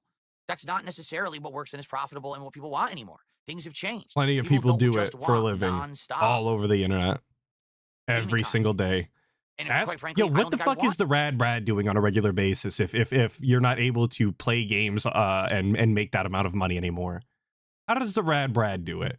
And I can't think of anybody more milk toast and monotone style. I don't want to call this content stale just because it's not for me, but I kind of feel like it is. I can't think of anything more generic than Rad Brad style commentary, but yet he's far more viewed than the guy. Why is that? To do nonstop gaming content. I do want to play certain games. I do want to finish certain games, but what I'm liking a lot more today. The variety stuff we're doing when it comes to like the flexibility now where I can play any game I want because I have a gaming PC. So I'm diving in and I'm trying out new indie games. Like this game about digging a hole or whatever, I didn't even know existed. And someone suggested it last week and said, yeah, it's actually a pretty popular game. A lot of streamers are playing it. And I loved it. And it was only 3 hours long, so it wasn't a big investment of time, but it was a fun project to do. And now we can do another one next week. That's the kind of stuff that I think will work. Stuff that's not, oh, you're going to play this playthrough that's 40 hours long, so now you have to commit to it for a month and a half to beat it. That stuff's starting to go by the wayside, guys. And I think we all have to accept that. I think times are a-changing. As much as times are a-changing. I can't just play games. Full playthroughs constantly, and that's all I was doing. It's not working anymore. That's the other thing. It's like, again, it's that balance. Is that for PPP, his perspective is just jump fully into all the change and drama. And it's like, well, it would work, but it would totally abandon everyone who got me here to where I am. And that they're really the rock, the foundation of the support that I get that allows me to do what I love. So I'm not just going to change overnight, but the phasing in of new content has to happen too. It has to be a gradual thing, right? Where was all of that when PPP was grilling him, when he was asking him all of those questions and requesting any sort of culpability or responsibility for calling her a slut or this, that, or the other, right? Where was DSP saying that he doesn't want to go into these things, that he's really thinking about his audience and the things that they want and entertaining them and not abandoning them? Where was all of that? It was only, related to half of what PPP brought up during that whole segment, but I didn't necessarily hear that defense then either.